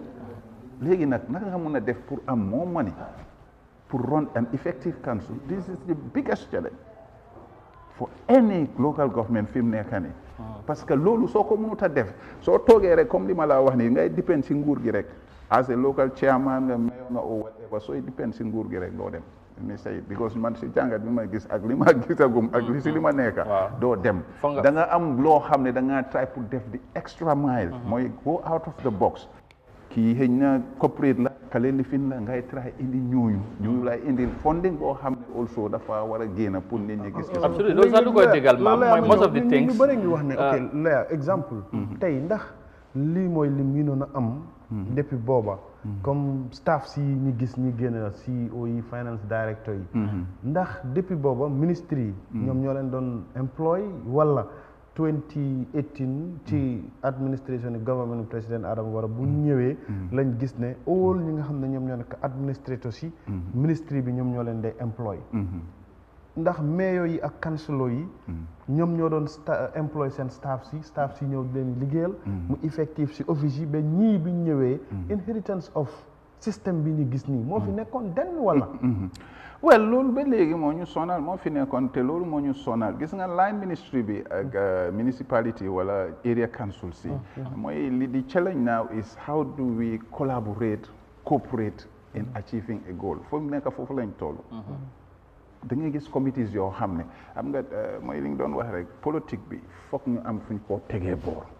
ñu seet réew pour réew force this is the main challenge dëgg la li nga wax noonu xam nga dafa amoon scale boo xam ne dañ ko bàyyi woon ministry bi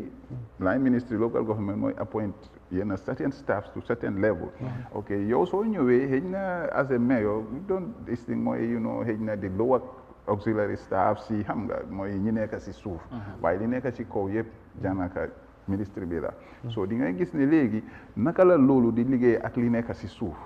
one loolu is very important but equally the challenge is municipality bi ak line ministry bi ak government tey dama laa joxan issue of environment soo gisee environment bi càng in terms of policy government ak local government si li ma nekk dafa càng because xaalis bu war a ñëw sax pour yëfi environment it's not coming whether the local council also can xam nga li ma laa wax try its weight is not going apparently ñu bari ñu ngi wax loolu su fekkee ne ñu tax mënut a ñëw mooy lu ñoo am ñoom seen bopp pour ñu manage ko has been a problem somehow because lu ñoo dégg ni right now mooy ñoom lu ñuy collect sax ñu ngi ko mismanage soo leen joxale additional 25 dina create a bigger problem léegi exactly léegi balaa ma dugal mun ñang benn point mooy ndax lu ñoo dégg ni lawyer su fekkee ne nga doon follow council si for the past 5 years or so during the fifth legislature dañ doon dem parliament but to present a financial report ñu bari si ñoom mënuñ ko def do financial statement do activity report for the previous years loolu tey bu ñu demee ba toll fi ñu dégg ay xaalis buñ juuj njaaj fale ndax loolu war naa nekk ay surprise to many all is about the nation, about the culture. Yeah, maa ngi ñëw si kaw ak si suuf or root and branch reform. Amadou, to be honest, dañ ko dee bañ rek nekkut ne man dama bañuma nit duma bañ kenn Yahya Jammeh jaar na fi gis naa Jawara and so on and so forth. dañu am opportunity boo xam ne tey soo espéré ne Amadou mooy ñëw nekk si the next president mu war a change indil ñu xoolaat affaire yi sega ko reform the whole system from top to bottom because li xew mooy rek comme li nga wax li soo gisee culture bi continuer mooy culture bi nekk si department si yëpp ak culture bi nekk si local government si xam nga loolu daf fi yàgga te foog ñu change ko we need to be a 21st century country to face the challenges foog ñu am tamit to build a mindset mu ko doon wax fii attitude is our problem jikko nag loolu tamit leadership daf si count to be honest lii mooy suñ problème there is a complete failure around the leadership da nga nekk koo xam ne ngay wax a nit ñi askan bi di mën a jug di déglu di mën a xam waaye su fekkee ne yow leadership bi da nga baxee ndeku then askan bi understand that. In leadership this case you mean the president, yes, right? Yes, president up to ministers they have to work for this country moomuñ ko dëkk bi wax na ko fii dëkk bi ñun yëpp ko bokk waaye nag suñ toogee nag soo gisee ku tayal yow sa boos su tayalee def lu lifin yow itam da ngaa mën ngaa ñëw tayal this is it te foog ñu tackle this problem it has to be there mënuñ koo bàyyi soo gisee some of us we continue doing this because dañ gis ne mënuñoo continuer di dundee nii nga bàyyi few people ñuy foyante xaalis bi comme li nga wax ni raise tax doo gis tax bu am njëriñ nit ñi di dundee nu ñoo dundee ba kañ Okay. Yeah, Monyang, quickly rek ñu ma bàyyi la nga react si loyal ma ak situation bi ni ko déggee just quickly balaa ñu move on to the main point another point. jërëjëf am na solo maa ñëwee looyee mooy ne xam nga suñ bàyyee xel li gën a jur councillors yi ak this commission. because soo bàyyee xel bu njëkka before 3 months before election dañoo yóbbu intern committee. ñoo de càmbar doxali ñi yooyu. ndax ñooñu tam yóbboowu ñu this problème. because committee yooyu gars yi dem si code bi galga am ndam ñu génnee ko fa. ñoom ñu continuer dafa mel ni sax counter bu moo tax sax président bi sampaat dis commission. léegi comité yooyu daan dem est-ce que du ñoom tam ñoo jural nit ñi loolu ndax ñoom lan leen daan gis lu commission bi gisul tey te lu tax loolu daan ko wax lan nga foog ne loolu moo tax loolu moo am. waaw xam nga lii yëpp dafa am solo mooy li ma wax ni timing and the fair way of governance dafa important trop. leader da nga war a xam certain things yooyu def kenn waxuma ne bu ma investigate Modou wala bul investigate Mam wala bul investigate Assane we are not saying that. ba pare commissions yi nga seet because li xew mooy dañ njëkkoon a seet ñaari commissions or ñaari investigative body yoo xam ne we know what was there boobu moo indi surtout coow bi sax ak malga bi nga doon wax noonu affaire yi conseil bu la politique lal fi mu nekk président Barrow politique waru koo lal he should be the unifier of this country. da ngaa seet li nga xam ne moo war nga def ko waaye su fekkee ne xëy na dama foog ne Amadou dafa am advantage si lii ma ne xaaral ma set up a commission understand nga pour xam nga li ma wax ni reduce these chances also then I am missing the point as a leader and a leader you govern for everybody. Yes. This is one of our biggest problem now that we face as a country. So moom si boppam yow am na comme li ngeen doon wax noonu mooy war di gën a di diffuse politics in everything. So are you trying to say da nga gis politics yu bari yu moo def? Because somehow su fekkee ne dama fii ne timing si moo rightut comme li mu doon wax noonu just because kii yóbbu na ma court déglu lim la yóbbu court and what were the reasons why they take you court su dee loo xam ne Amadou we have to be fair to ourselves. man tey su fekkoon ne man ñu ngi ma jox dara loo xam ne understand nga man koo run wrongly also society bi jóg yóbbu ma court dama am pour fair ne definitely they're taking me to court. And it's fair for them to take me to court. Waaye ndam bi du pour man wala ñoom pour réew mi la. Because court decision boobu noonu ndami réew mi la. du ndami ñu ko yóbbu. So loolu la so gis nga foog nga am that maturity. Gis nga once you become a leader mooy you become try to tëddee njaaxaanaay. dëgg la am nga sa parti su politique bi jotee. nga politique ni nga bugg a politiquer waaye loolu dañ ko manqué te Gambia soo gisee ñun. Man, that's what I'm fighting for, standard leadership in politics. Loolu man buñ si musa relent te ñu ko xamul sax loolu tax mun ngaa toog nga saaga loolu Amadou ñun dañ am a legacy to fight for. And that legacy ñun ñëpp ñoo suñ warugal la. Standard leadership politics bi suñ ko jëlee di ko foyantu may toog ne ok lii waruta ñëwee nii because lii suma interest la lii mooy problème boo xam ne mu ngi face African leaders yu bëri bàyyi nga teg affaire bi xam ne ëllëg kii ak kii parti yu différent la ñoom yëpp mun nañoo ñëw ñu njëriñ pour askan ba pare nga jàngal nit ñi loolu mooy yóbbu réew exactly naaw xam naa ne ci fi président moon ñaa xam ne su fekkee da nga bëgg a laajte waat leneen but fi moo wax politique bi daf ma interest trop parce que tamit su timing bi nga wax su fekkee ne commission bi moo tax time bi président bi bu mu ko initié just few months or weeks I think months balaa di election. Amadou jubuma la sax waaye man dama waxoon ne sax na bàyyi election passé sax the next week nga def commission. So why what's the difference? Yeah, but why was it wrong? mu initiate ko mu wax ko dina ko def balaa election. and knowing ne am na the right pour def ko. and then also li moo def right now luy feeñ mais dafa justified ne. the president needed to do that. at that moment. That there was anything wrong, loi mun naa tene président bi any moment, any time bu mu bëgga mu defee commission, it doesn't mean election mu ngee ñëw wala election ñëwut. He has that right. Definitely. Mooy lim doon wax fii. Waaw. Am na looy def rek politique bi lal si te da ngaa bàyyi xel yow yaay control as a leader. Once man ma jóg def dara suma opponents yi gisee ko ne I am being biased. waxuma ne this thing rek xamal ne am nga problème loolu mooy one problem because li xew mooy man suma boppa I have a maturity ne man mun naa nekk leader buy face a commission at any given time at any given moment but there was a political parties there was election just looming léegi soo ko defee parti boobu noonu jóg gisee ko neneen bàyyi xel rek. So should that stop the president, Mom? No, should not. Of course not. The timing again. No, legally, and even tomorrow you can set up a commission. Exactly, but I think it's important, Tamil lawyer, when we're talking about administration, governance, ñu tegee politique bi boor. ñun ñëpp as Gambians genuinely dañu war a accept ne lépp lu nga xam ne yoon la ak loi politique warut a tax ñi ci ndax élection la wala du élection président bi am na right pour samp commission foofu tamit waaw xam nga li to certain perspective moom li ma la wax nii Amadou tey man maa yow ñun ñooy taxaw élection si man maa am doole bi understand nga ma xëy rek xam ne dama laa jox exemple perspective bi man awma problème ñun ñaari professionnel lañ also loi bi jox na ma ne even tey next hour sax ma ne set naa commission yow suma political opponent nga su ma demee def yeneen dafa xamali ma laa wan perspective bi moo joxee loolu gis nga nit ñi nañ bàyyi xel moo tax suñ problème si politique bi nañ bàyyi xel just because man mun na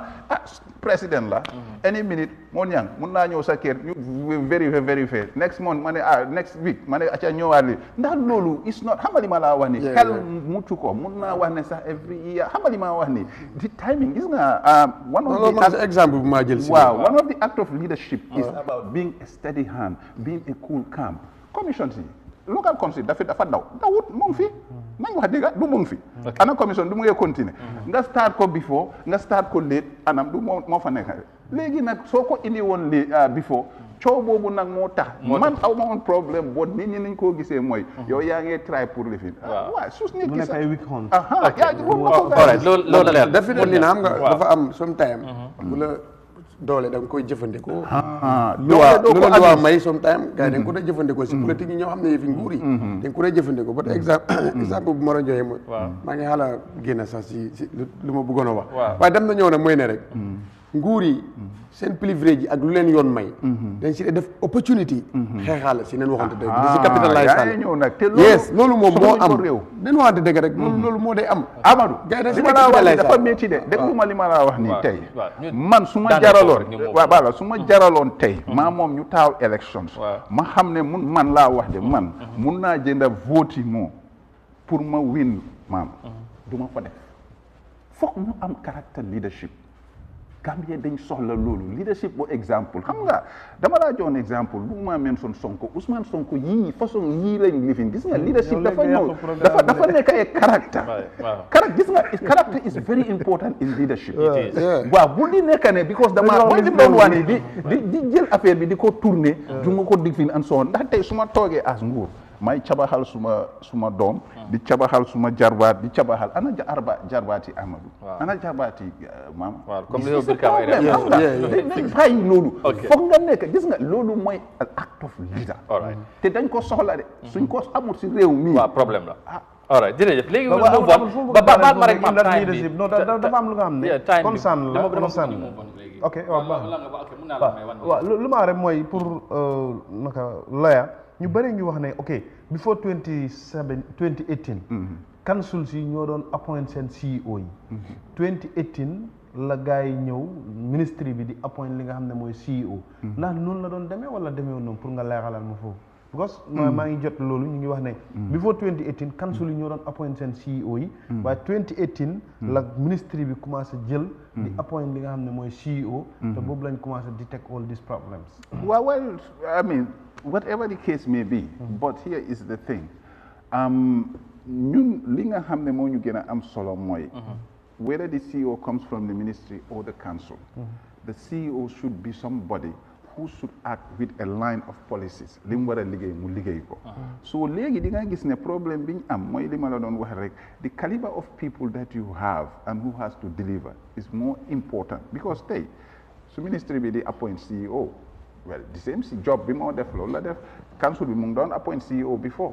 well the same job bi moo def la def rek so it doesn't matter gis nga CEO yi yëpp ñoom yëpp all civil servants they should be out and neutrality out of politics it's one of our key principles for civil servant permanency continuity and neutrality is for any civil servant ki la appoint soo ñëwee rek comme li nga doon wax noonu ba def politics rek yaaxu naa man tey su ma liggéey in civil servant as a civil servant su ma demee ba wax politique rek am naa problème moom laa ma laa dafa am ñoo xam ne yenn liggéey yoo xam ne tëddee njaaxanaay mooy yóbbu réew waaye as a leader again always try to project fairness within your this thing gis nga loolu dafa important trop saa yi maa xool ne man dama war a cabaxal di lifin rek yaa ngi bàyyi yoon. all right thank you loolu leer na jërëjëf su ko defee ñu gërëmaat ko bu baax lawyer Assane Mati moom mooy suñ gan bi tey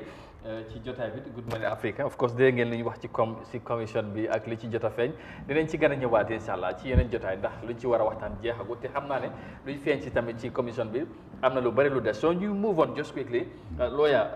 apparently recently dégg nga coow li am ci dëkk bi President Barrow is right now mu ngi lii but the few days balaa moo dem lii dégg nga kàddu yu mu wax jur na coow du ñàkk dégg nga ko and apparently gis nañ tamit fu political tension bi toll ci réew mi coow li bari na and the democracy itself niñ ko dundee ci réew mi li nga xamante ne am na ni yëf yi di demee war nañ koo seetaat waxi président bi ci suma juumu tey am na lu mu wax jëmale ko ci UDP ñu tontu yooyu diggante UDP ak NPP you know so suma juumu tey foog naa ne wax nga problème bi yëpp UDP NPP 6 and 9 tey buñ di gisee ba président bi wax tontu wante bi but first naka nga gisee kaddu président Barrow yi mu wax ba réaction bu ci am mooy li ma la doon wax rek gis nga as a leader dafa am yenn yi nga xam ne daf la war a jomba you shouldn't engage in that dégg la su la dee yow sa political strategy mooy loolu wel xëy na moom political strategy mooy loolu su dee dafa political strategy ni nga ko ne da ngaa advice ne da ngaa provoke that keeps you going is one factor waaye man li ma la wax come back to li ma la wax ni leader you have to build some kind of this thing that I mean bul ega to put the country into polarization maa ngi ko doon wax mooy tax ba nga xam ne ñun léegi tey foog dañoo xelaat kii lii la kii li wax président kii UDP wala NPP nii lañ nekkee and so forth dañu dugal foo xam ne wax dëgg ne dëkk bi tey moom laa doon wax noonu both parties soo compté liñ am sax it's not more than kii 25% or 25% of the vote so they don't control 50% of the votes. But apparently they control the narrative. Well, moom laay wax ni moo tax nag narrative boobu is not helping those independent people who are out of everything. Narrative boobu moo dafa war a nekk a positive narrative for all of us. ndax tey président bu toog rek hey wax lu ko ne dama def nii media yi nii wala journalist nii loolu is not helping. It's not helping to be honest. Fii mënuñoo amaat that kind of a culture bi ñu amoon pre 2017. Understand li ma wax ni mënuloo control social media almost 1 million Gambians are on social media. Yeah. But if the president think people are abusing democracy, insults, then be a level being a hamantane is similarly unacceptable. Definitely. He will. It's a time to take action and put people to order. Definitely. So Loro, is what nahanga understand the message Bobo? Message be more, as I just say, leadership you go with advice. Don't go for confrontation. So you think wow. Gis nga, hey, we live in the 21st century. You have to know the realities. Wow. Man, we don't tolerate any kind of insult. Man, I say, I battle on ideas. A nation is built on ideas, and we can, as Gambians, battle on ideas to move this country. Man, si lolu la campagne bobu la neka. Gisuma si party bu ma ci mëna tital, gisuma si any apparatus bu ma ci mëna tital. A nation is a democratic nation. We battle on ideas, not insults. Insults daf la expose.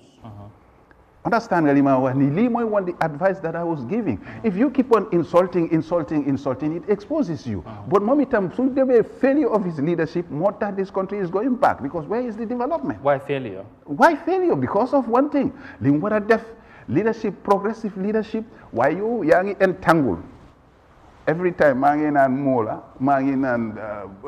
nagamama, mo. So where do we go from here? Young polarized.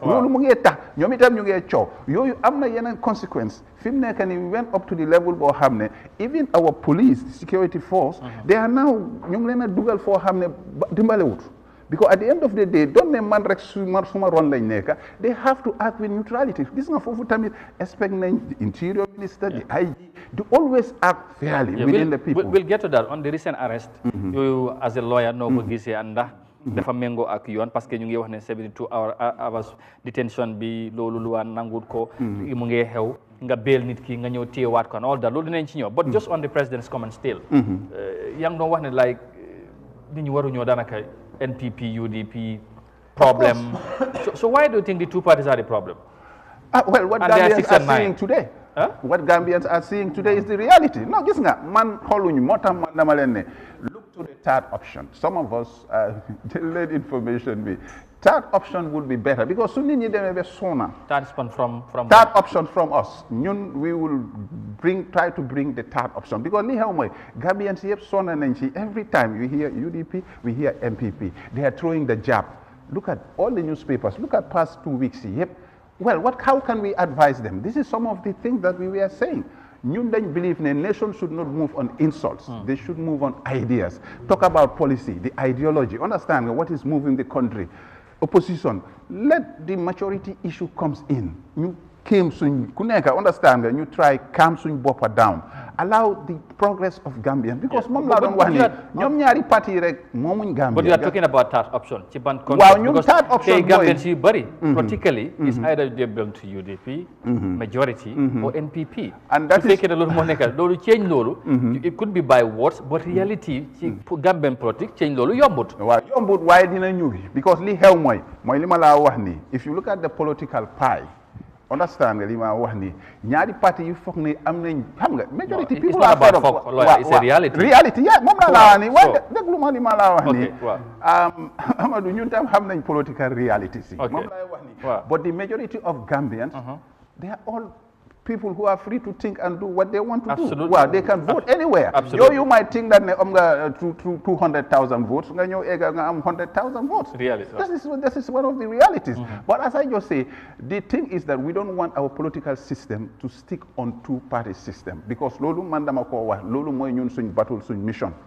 because li xew moy is not going to help this country. Because at the end of the day, Gambians may need a force that will come tomorrow to make sure you salvage and save this country. In developed countries, two political parties in ruling. Example, America, Democrats, Republicans. And they are suffering for that today. Okay. Coming back to us here, PPP, APRC, UDP ak coalition bi ñu ëpp fa NPP ñëw tey léegi NPP UDP ñooy problème. Where are we heading to? So the third party, third option mun naa am. Third option bi ngay wax noonu ok dëgg la as you say man sax dama ko dee wax ma ne benn political party bu mu foog ne moom réew mi benn political party amut fi doole nga mun a win election yow kenn kese amut. NPP ñu win 2021 su fekkee ne maam te mën ngaa wax loolu waaye su fekkee ne ñi ngay gis ne ñoom ñooy problème bi ñun ñoo am di majority loolu tamit nit mun naa wax rek ok li war naa change waaye ci fan la ñoo jaar ba change am na mooy ñu koy wax waaw parce que tey mën ngaa wax but then you talk about the reality and also the role of other political parties the role of activists and many other people ci fan la ñoo jaar because for example Sénégal am na damay ñëw Sénégal am na li nga xamante ne political reality yu fa nekkoon time boo soo waxee PDS nga wax PS ñoom ëppoon doole but fan la Ousmane Sonko ñëw ba tey mu ñëw mu dominate loolu liggéey la laaj ak jaar-jaar ak taxawaay ak xeex waaye ndax loolu lu mel noonu mooy ñëw na fu ko gaay mu ne ñun mënuñ ko Amadou ak waaye fii xam nga damay la muy jafe mooy xam nga damay la muy jafe fii tey xam nga damay la muy jafe fii waaye mu ne dina xam nga la moo tax may la muy jafe fii tey dañu am problème bu nga xam ne political ndaw boo gis mu nekk ci yoon buy jóg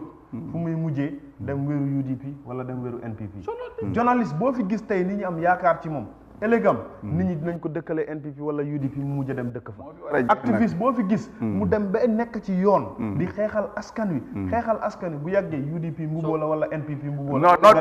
not with me not with us xam naa dama wax xam naa waaw maam li mu mooy again perspective loolu moo nekk fii lawyer maam li mu wax nii ni moo am de perspective mooy li ma wax ni moo tax ma ne dafa am ñoo xam ne foog ñu war a tëddee njaxañaay nga xam ne they have to be man I am totally independent in that understand nga li ma wax ni we have to have a formation no you can side with political of course déglu you work with them man loolu laa believe I can work with a party so what we have to try and make sure we design that because li xew mooy suñ ko bàyyee ci loolu mooy ne okay let two parties dominate the entire political system for generations and whatever they present people have to take let's try we Gambians nañ leen ñu try ñu génn ci loolu that is our message te lu ñoo wax ni di task force ak yooyu noonu loolu la ñoom itam rek am na groupe buy ñëwi am na ñu ñoo ñëwee comme li nga wax ni waxtu la groupe boobu sax buy ñëw la honorable la ñii dañoo jógee UDP ñi jógee NPP ñi dajewaat rek fu ñuy mujjeewaat NPP wala UDP mooy ñëwaat waaw xam nga loolu coalition la ñëwee waaw fal as a coalition flag bearer bi mu demee ba win 2017 understand nga lim njëkk a def mooy dem moomale boppam delluwaat UDP loolu la def kan la président Barrow coalition ñoo ko fal in 2016 bi mu winee ba pare moom moo dem delluwaat UDP fa mu bokkoon understand UDP ne ñoom ñoo ko moom muy naaj muy taw muy sedda seen bos la moom tam mu nangu ko understand 2018 yow bi nga nekkee candidate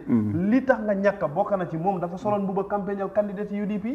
is that not the reality of what was man sa jakuma dama contest doon dama génn waaw ba dem saying man exemple ñu mel ni yow yëpp tey amoon ngeen yéene bi waaye bi ngeen gisee li nekkoon ci ground bi ñëpp xamoon nañ ne UDP candidate yi ñooy win understand because loolu moo nekkoon di reality so léegi nag ci loolu at that time moom laay wax ni moom si boppam moom laay because biñ ko elect he was elect as a transitional leader exactly waaw moo tax dafa bàyyi yoon gis nga ñun loolu la gis nga yii yëpp mooy ngeen baax na ngeen outline waaye yoon UDP bokk nañ ci ñu ko cause because ñoom ñoo ñëw ne non lawyer bu fekkee man duma UDP pour nga waaw non waaw ma ne bu fekkee that independence of what you are talking of we are talking of the problem of this country in reality li NPP def yëpp nañ ko wax li UDP def yëpp nañ ko wax man loolu laa moo tax ma ne activisme bi nga wax noonu ak yenn activité sax dafa am loo leen di sóoraale ci réew mi da ngeen di bëgg a waxal Samba bañ a waxal Demba loolu moo fi nekk non ñeneen non xam ngay wax ni it's an open secret to you and me as a Gambian xam nañ ne président Barrow ak UDP ñoo tas coalition bi moom moo ko jiite woon UDP boot ko rogal ko waaw you can say that moom la transition bi ñoom ñoo ko fail bi ñu ñëwee ne tactical alliance ñi bañ bu ñu demee ci MP ñi bañ waaw moom laay wax ni gis nga di mission for that reason the mission from before 2016 election was to have a transitional government that brought the 3 years issue man loolu yëpp dafa am solo loo xam ne jàngate la xam nga lii du affaire yi lifin ñoomi ne waaw ñoomi neen ñoom ñoo def li ñoo def man di suloo ma foofu ma ne waaye li ma la wax nii mooy dama bëgg a ñëw boobu moom dafa yàgga tuuti ñu ñëw ci réalité bi waaw exactly ñu ñëw ci réalité right now fu exactly parce que loolu dafa lifin ma bëgg a ñëw fu fi toll non maam ay non but am na li nga xamante ne fi mun nañ cee parce que looyaa lu mu bëgg a indi dafa jàpp lu fi nekk di xew génnul ci Gambie génnul ci Gambien si mu ngi xalaat ban perspective moving forward fan lañ mën a jaar ba ci fi nekk man yoon boobu nag yoon boobu naka lay ñëwee lan ngay teg ak yan façon yi ndaw ñooy lan ngay motiver ndaw ñooñu pour ñu ñëw def loolu noonu loolu tamit c'est problème xam naa ne leen ñu ngi see dox ñu ngi see am consultations ak ñan Amadou du ma la mën a wax yëpp waaw loolu Gambia léegi soo leen bëggee xam more information jël leen suma number 214 number bi is an information 2148815 bon li ma la bëgg a wax mooy pour ñan ñuy seetaan waaw ñuy seetaan ak Gambien si rek gën a yomb for everybody waaw non loolu is part of mooy lifin mooy ñëw project buy ñëwi rek am na project consultation bi xam nga ñu ne banta bi bën a but boo waru ko teel a gis and there is a surprise element xam nga li tax President Adama Barrow came through the surprise element during the 2016. Some of us, we even run for independence prior to, because the family na your hamne politics la. Like you just say, you couldn't show and say to your opponents all what you're doing. Understand? There are things that you reserve and you do at the right time. When the time is up for this, you might see a calling. And but how Gambians, how about this? Before the 2021 election, ñu ngi dégg lu mel ni ci yéen. You ngeen doon toog dara. Bu ñoree, you think the dynamics gonna change. But apparently, gis nañ fu yëf yi mujjee. Well, President Barrow ñëw win light li musuta am ci réew mi. So are we apparently because ndaw ñëw yow bëggoon ngeen def jàngate la moom laay wax nii bëggoon ngeen def coalition da possible and then play nga ci a role man am naa ci dara but eventually nga mujjee dem ci GDC endorse Mama Kandeh and all that so do you think no moom laay wax nii the same thing is not going to happen again no this time around when people see already because people elect nañ gis nañ ne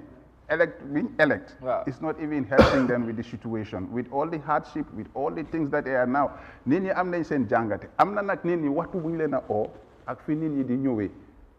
loolu da nga koo bàyyi xel lu nekk àdduna moo mel noonu parce que tey man am naa yaakaar ma elect la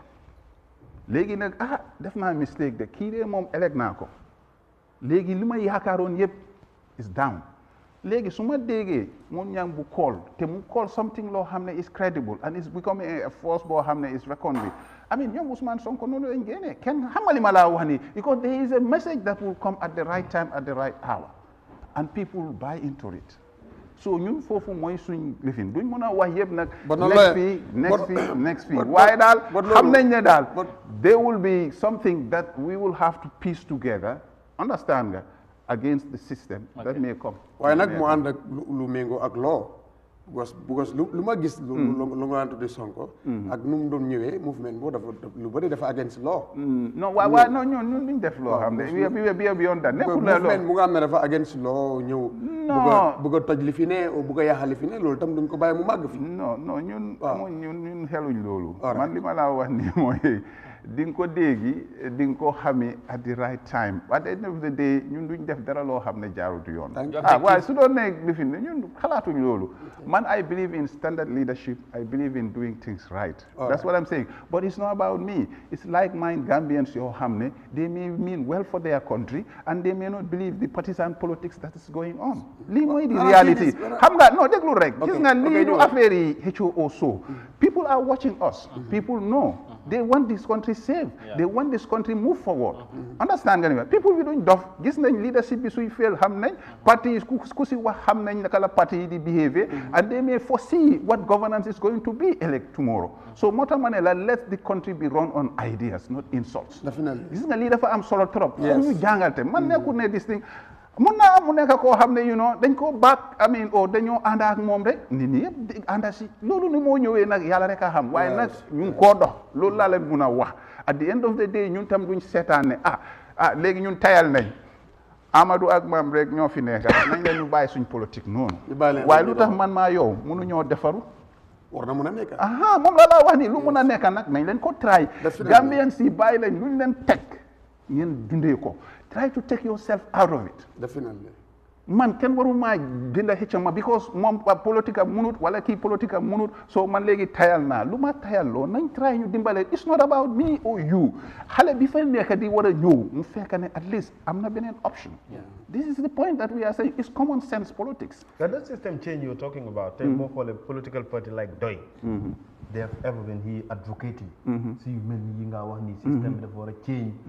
patati patata waaye whenever it come up to election nit ñi dañ leen a teg fële dem si ku leen di jox saaku so nga question Gambian nga question now the Gambian moom laa la wax the Gambian mindset at the thinking but let's try something else let me tell you one thing nit ñi fii tey loolu tey ana ñu bari ñu fi votaloon président Adama Barrow for instance ñoom yëpp they are disappointed in the sense they understand nga li ma wax ni immediately after elections looloo tax the voter apathy then UDP also won a lot but dama laa ne fi mu nekk nii nit ñi ñoo war a toog xelaatal seen boppa because suñ toogee ñu seetaan leen rek nañ leen ñu yëpp ñu tayal ne système bi daal fi mu nekk nii dara mënu fee baax système bi daal nañ leen ko bàyyi nii ñun nag we are forced to say that duñ ci tayal nañ leen ñu try something else that something else can help to save the country come back to li nga doon wax noonu ñoom doy ak yooyu noonu it's up to the people try to sensitize but again package bi ñëwi it can be package of parties it can be package of like-minded Gambians boo xam ne understand nga du ma mun a wax ne yëpp lii la dama la bëgg a jox rek a package should come understand nga foo xam ne it can be a force to save this country man loolu laa wax de loolu am na solo I think du neex nag ñu bari waaye nañ leen ñu try because yow tey soo farlee ak parti doo bëgg a dégg beneen package nañ la ñu wax understand nga man ma faye da fi every time loolu nag moo waaw gis nga loolu mooy Amadou foog ñun ñu def suñu thinking because ñun luñ bëgg is going to be an independent force that will put country first that can say that the electoral law will not favor Amadou, will not favor Ibn Hassan, or will not favor Ibn Mama. Everything has to be played. Man, what will I play as a leader or a party? Man, make sure that I build an electoral law that is going to favor me. But in a different scenario, another thing also, even the constitution, we have to build it for those that are coming. So for a group, they have to sacrifice for this country. In the basis, understand, they are putting country interest first. They are reviving the country. We will come, maybe, understand, we are running on these policy radical ideas, it has to impact on Gambians' life, not for me. And let it be clear, it's not you know one leadership. I don't believe one man ban leadership. Gambians in Nugis. Okay, well, in a different scenario, lawyer, think about the perspective of yo, a free mind Gambian bu nga xamne sa xam-xam match na ci loi da ngay dox ci yëfi politique da ngay taxaw ci xeex ak yelleefu doomu aadama yi sa xam-xam ci loolu da nga ci taxaw pour wan nit ñi waaye wax nga ko fii te nit ñi yëpp loolu lañ gëm tey fii nit ñi lañ jàpp rek mooy political party ngay dem bokk moo tax nga am liggéey political party ngay bokk mooy tax nga mun a bokk ci ñi nga xam ne tey da ngay am kaddu ci réew mi mana sàng mu wuute ak tey ni système bi di doxee ba yow boo nekkee ci nguur sax boo xoolee nguur gi nekkul di dox ci yoon war ngaa taxaw di ko wax pour gindi nit ñi waaye bés boo ko waxee tey ëllëg ñi génne la ci nguur googu jàppee la li nga xam ne moom moo nekk yow mooy dégg mooy yoon man dégg li nga wax ni nañ leen try génnee dundin boobu foog ñu man tey man mun naa wax ne tey dafa ma jomba ma ne damaa uti dara xaaral ma dem MPP damaa uti dara xaaral ma dem UDP damaa uti dara xaaral ma dem doy man loolu ma bëgg a Gambians, majority of Gambians to say that we are not going to live like that.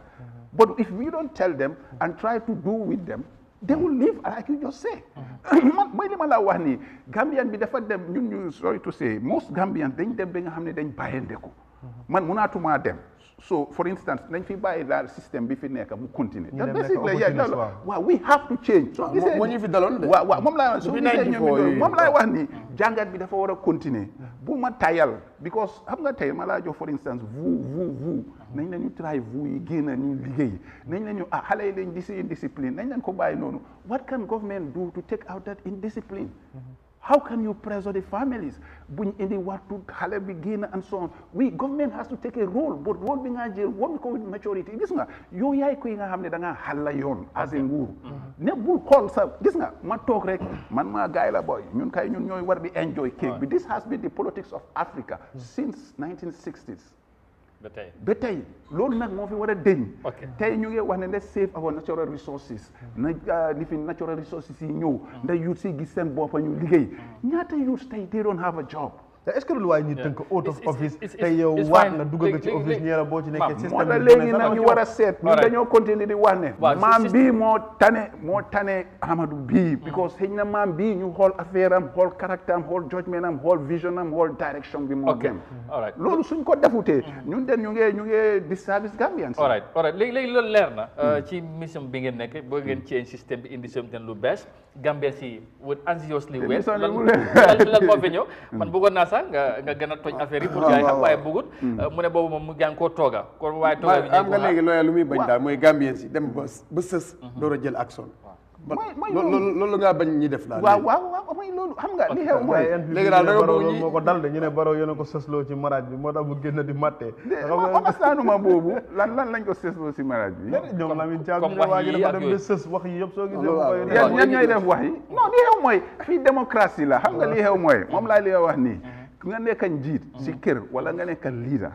da nga am lu bari looy sóoraale because bi nga ñëw fii definitely am na duñ koo bàyyee sax mun naa dictatorship mun naa creeping dama laa jox un exemple but he has to be guided bul déglu every time li nekk ci social media bi su ma jógee every day am na ñoo xam ne loolu la gaay di dundee moo tax ñooñu dañoo nekk di wax rek kayang lañ ñoo xam ne suba bu nekk dañoo xool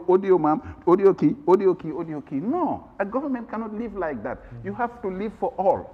so te pare tamit pour dégga lu nekka loolu mooy moom laa wax lii da nga maam mënuloo dekk ci kër boo xam ne soo amee njaboot 20 kids or so ku nekk di fi ne da ngaa yow yaay nekk ne da leen a baaxal foofu mooy di challenge for a leader yaa ngi gis li am solo la so talking about that recently juñoo nga ko ci gannaaw foofu la ñoo jeexale mooy about recent frequent arrest yu am yaa ngi doon wax police bi leadership bi ñoom tamit nañ bàyyi xel ñu bari jàpp ne luñ gis ñuy arrest nit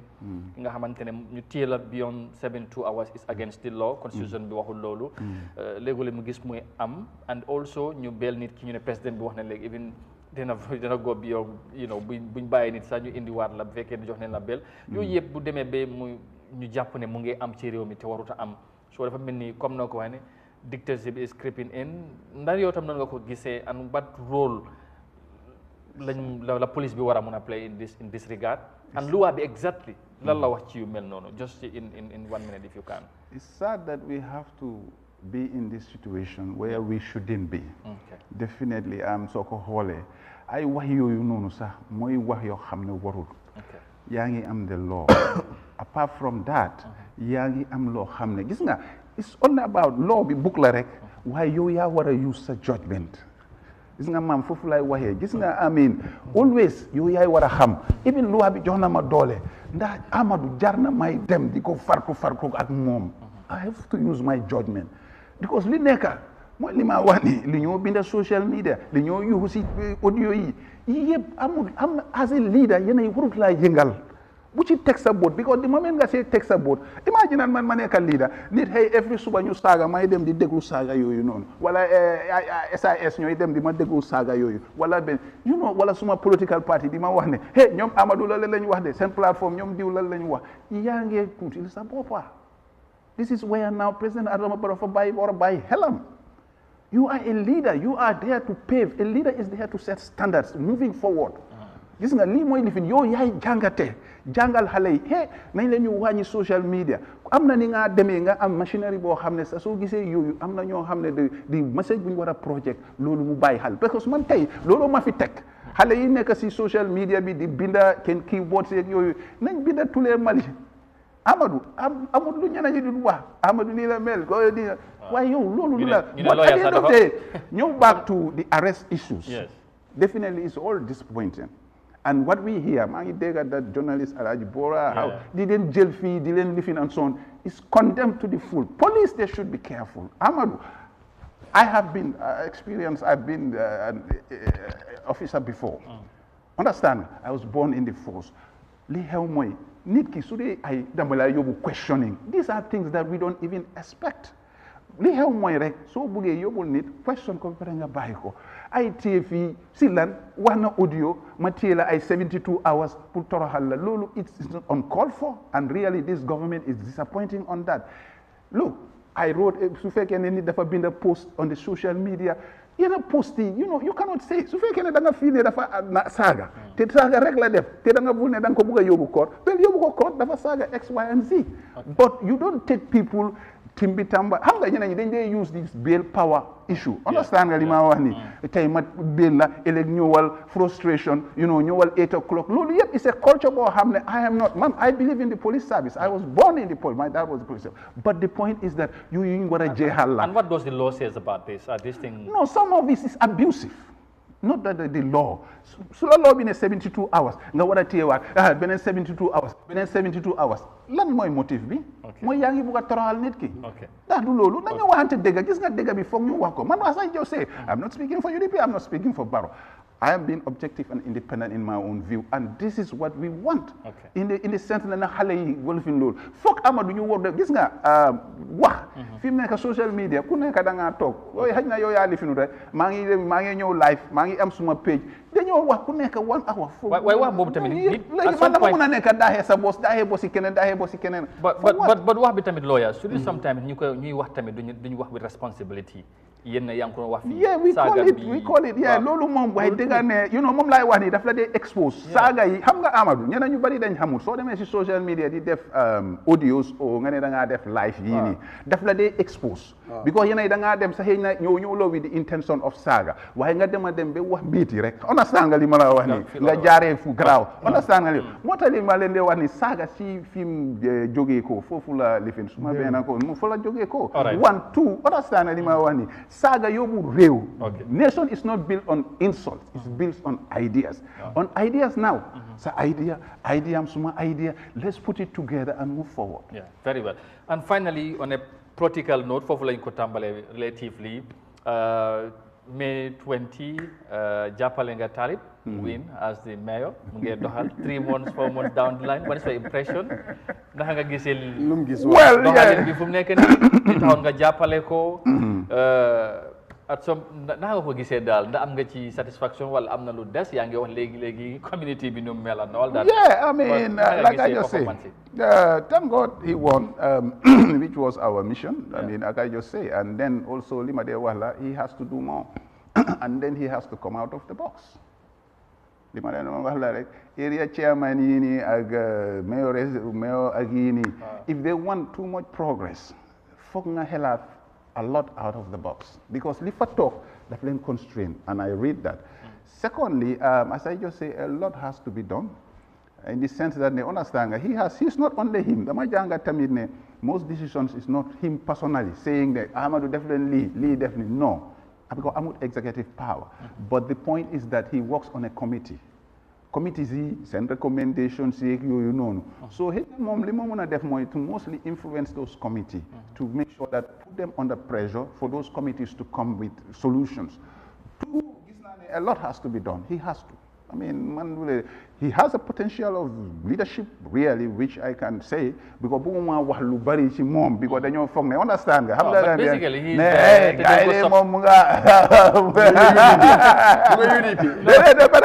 project X, Y, and Z. But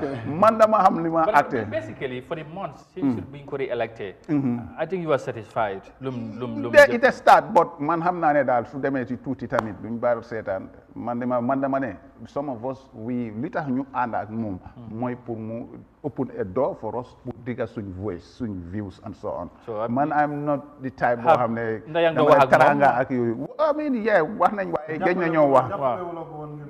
Wow, man du taranga ken mënu ma def taranga bu ma yalla joxut 1 2 ba paré understand nga jappalé mako paré dama ko jappalé won pour make sure mu impact on KM. Well, man, I'm not UDP because I work with UDP committee. Am pour chapolé ko am comme li nga yaakar na mu ngay ñew elek da fo nga na mom bokku na ci ñi ngay fogg na ni war na mëna bokk ci ñooñu yaakar togg bi ngay togg boy gaay ak la déglu rek nga toj Facebook bi toj ma def lolu rek anyway gaay yo amulo da Amadou lay ñoo jappalé elek ay do yo amulo bul da Facebook toj man daal Gambia fi mu nekk nii mun naa nekk yow mun naa nekk kii mun naa nekk kii mun naa nekk su ma fi waaye Amadou ñëpp ne Amadou ma ne problème bi lañ am nga man li ma gëm si activisme ak li ma gëm si journalisme man I'm talking with the public amul lu ma sóoraale waaye may wax pour intérêt askan wi dama koy wax waaw man dafa am tamit suma judgment yoo xam ne dama ko reserve when the right time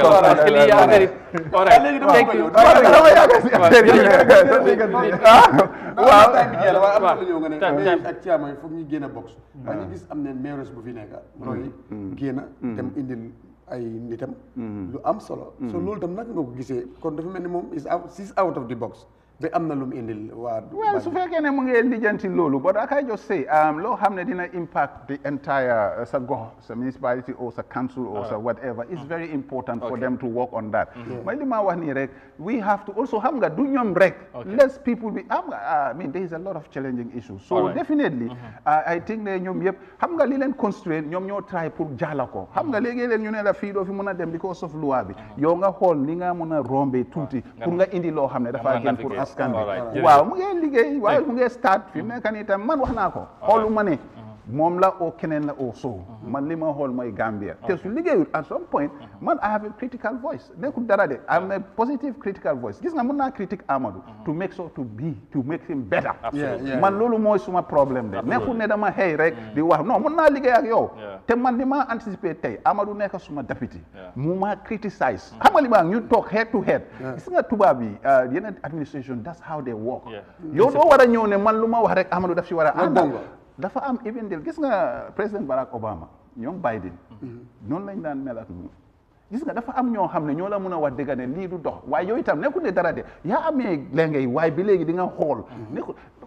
leadership one man band yooyu noonu dañ ko jeexal si géba jërëjëf thank you very much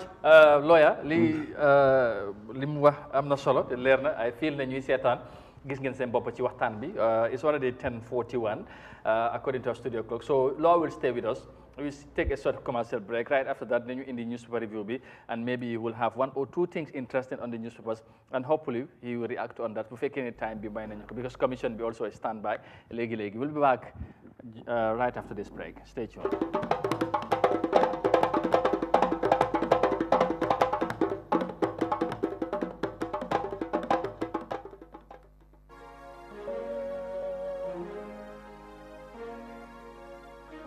Eyeafrica TV jotaay suñu réew ayu bés bu nekk lañ ci ànd ak yéen saa yu juróom-ñetti waxtu jotee ci guddi jàpp li nga xam ne mooy fukki waxtu. Gambia is one of the most expensive internet business you have.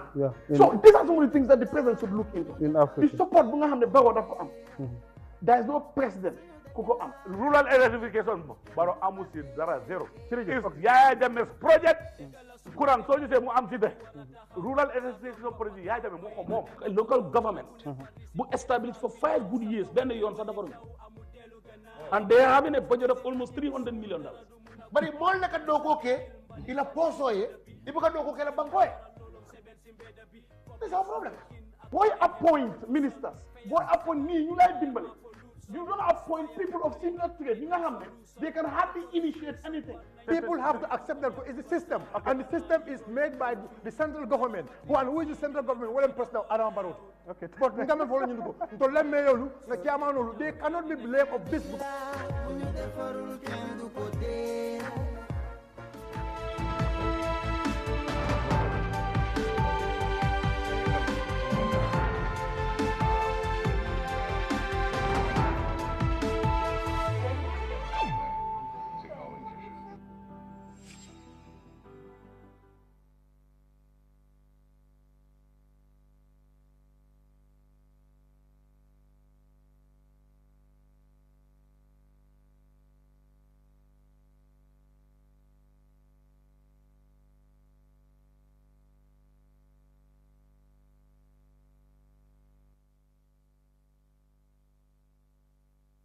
All right, welcome back. Su ko defee ñu dellusiwaat ci final segment programme bi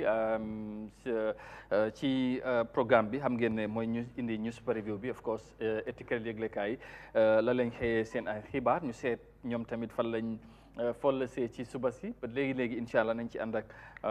garme bu yegsee rek ñu bàyyi ko mu continuer ba just quickly ñu fàttali rek yéen a ngi bàyyi xel seen programme bi di Good Morning Africa programme bi nga xamante ne suba bu nekk juróom-ñeenti waxtu suba bu jotee dañ dee ñëw fii ànd ak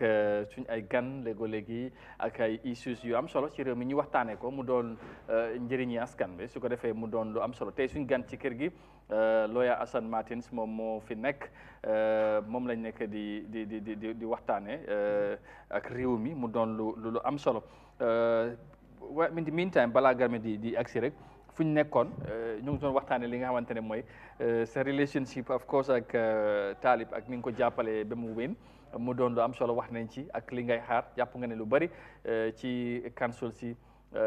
not KMC alone but ñu bari ci ñoom am na li nga xamante ne war nañ ko def te loolu moom mu am solo benn point xam naa balaa garmi di settle down rek lawyer ak li ngeen bëgg a indi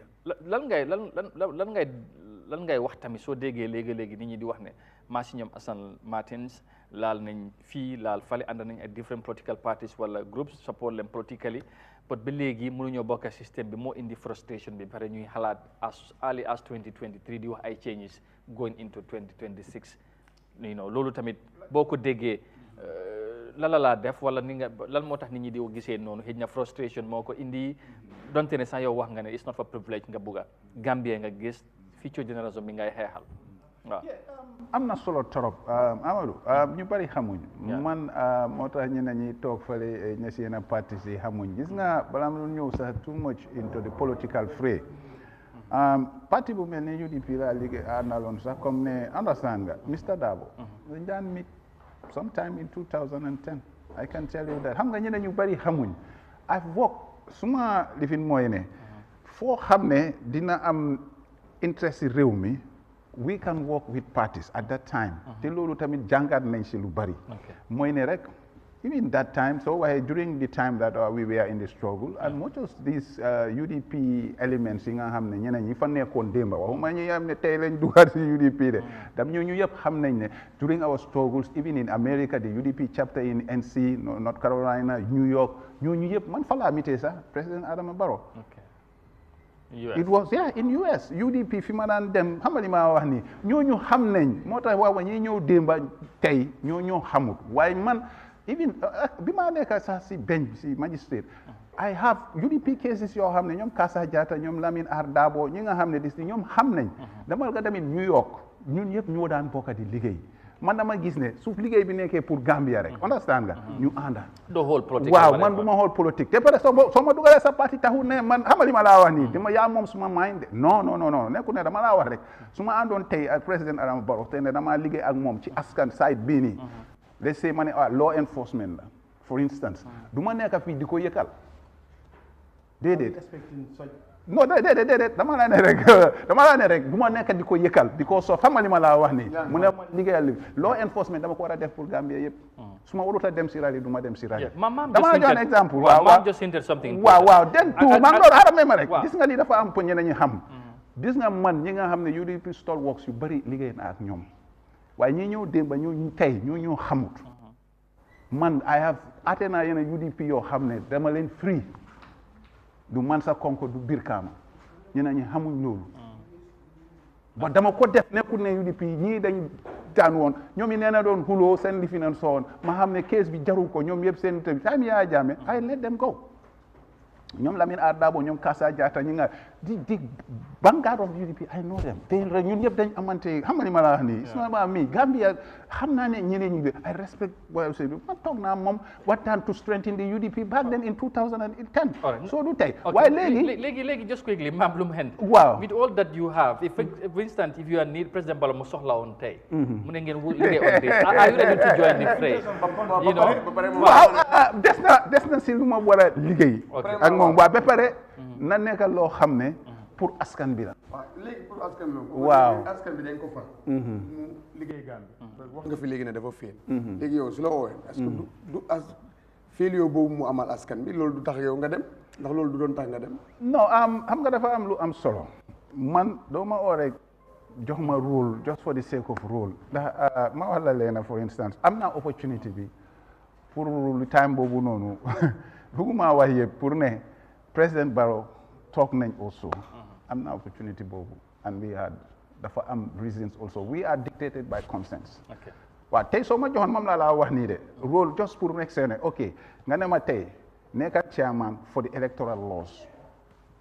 dama ko lal ba set wecc ma pare man amee pace setter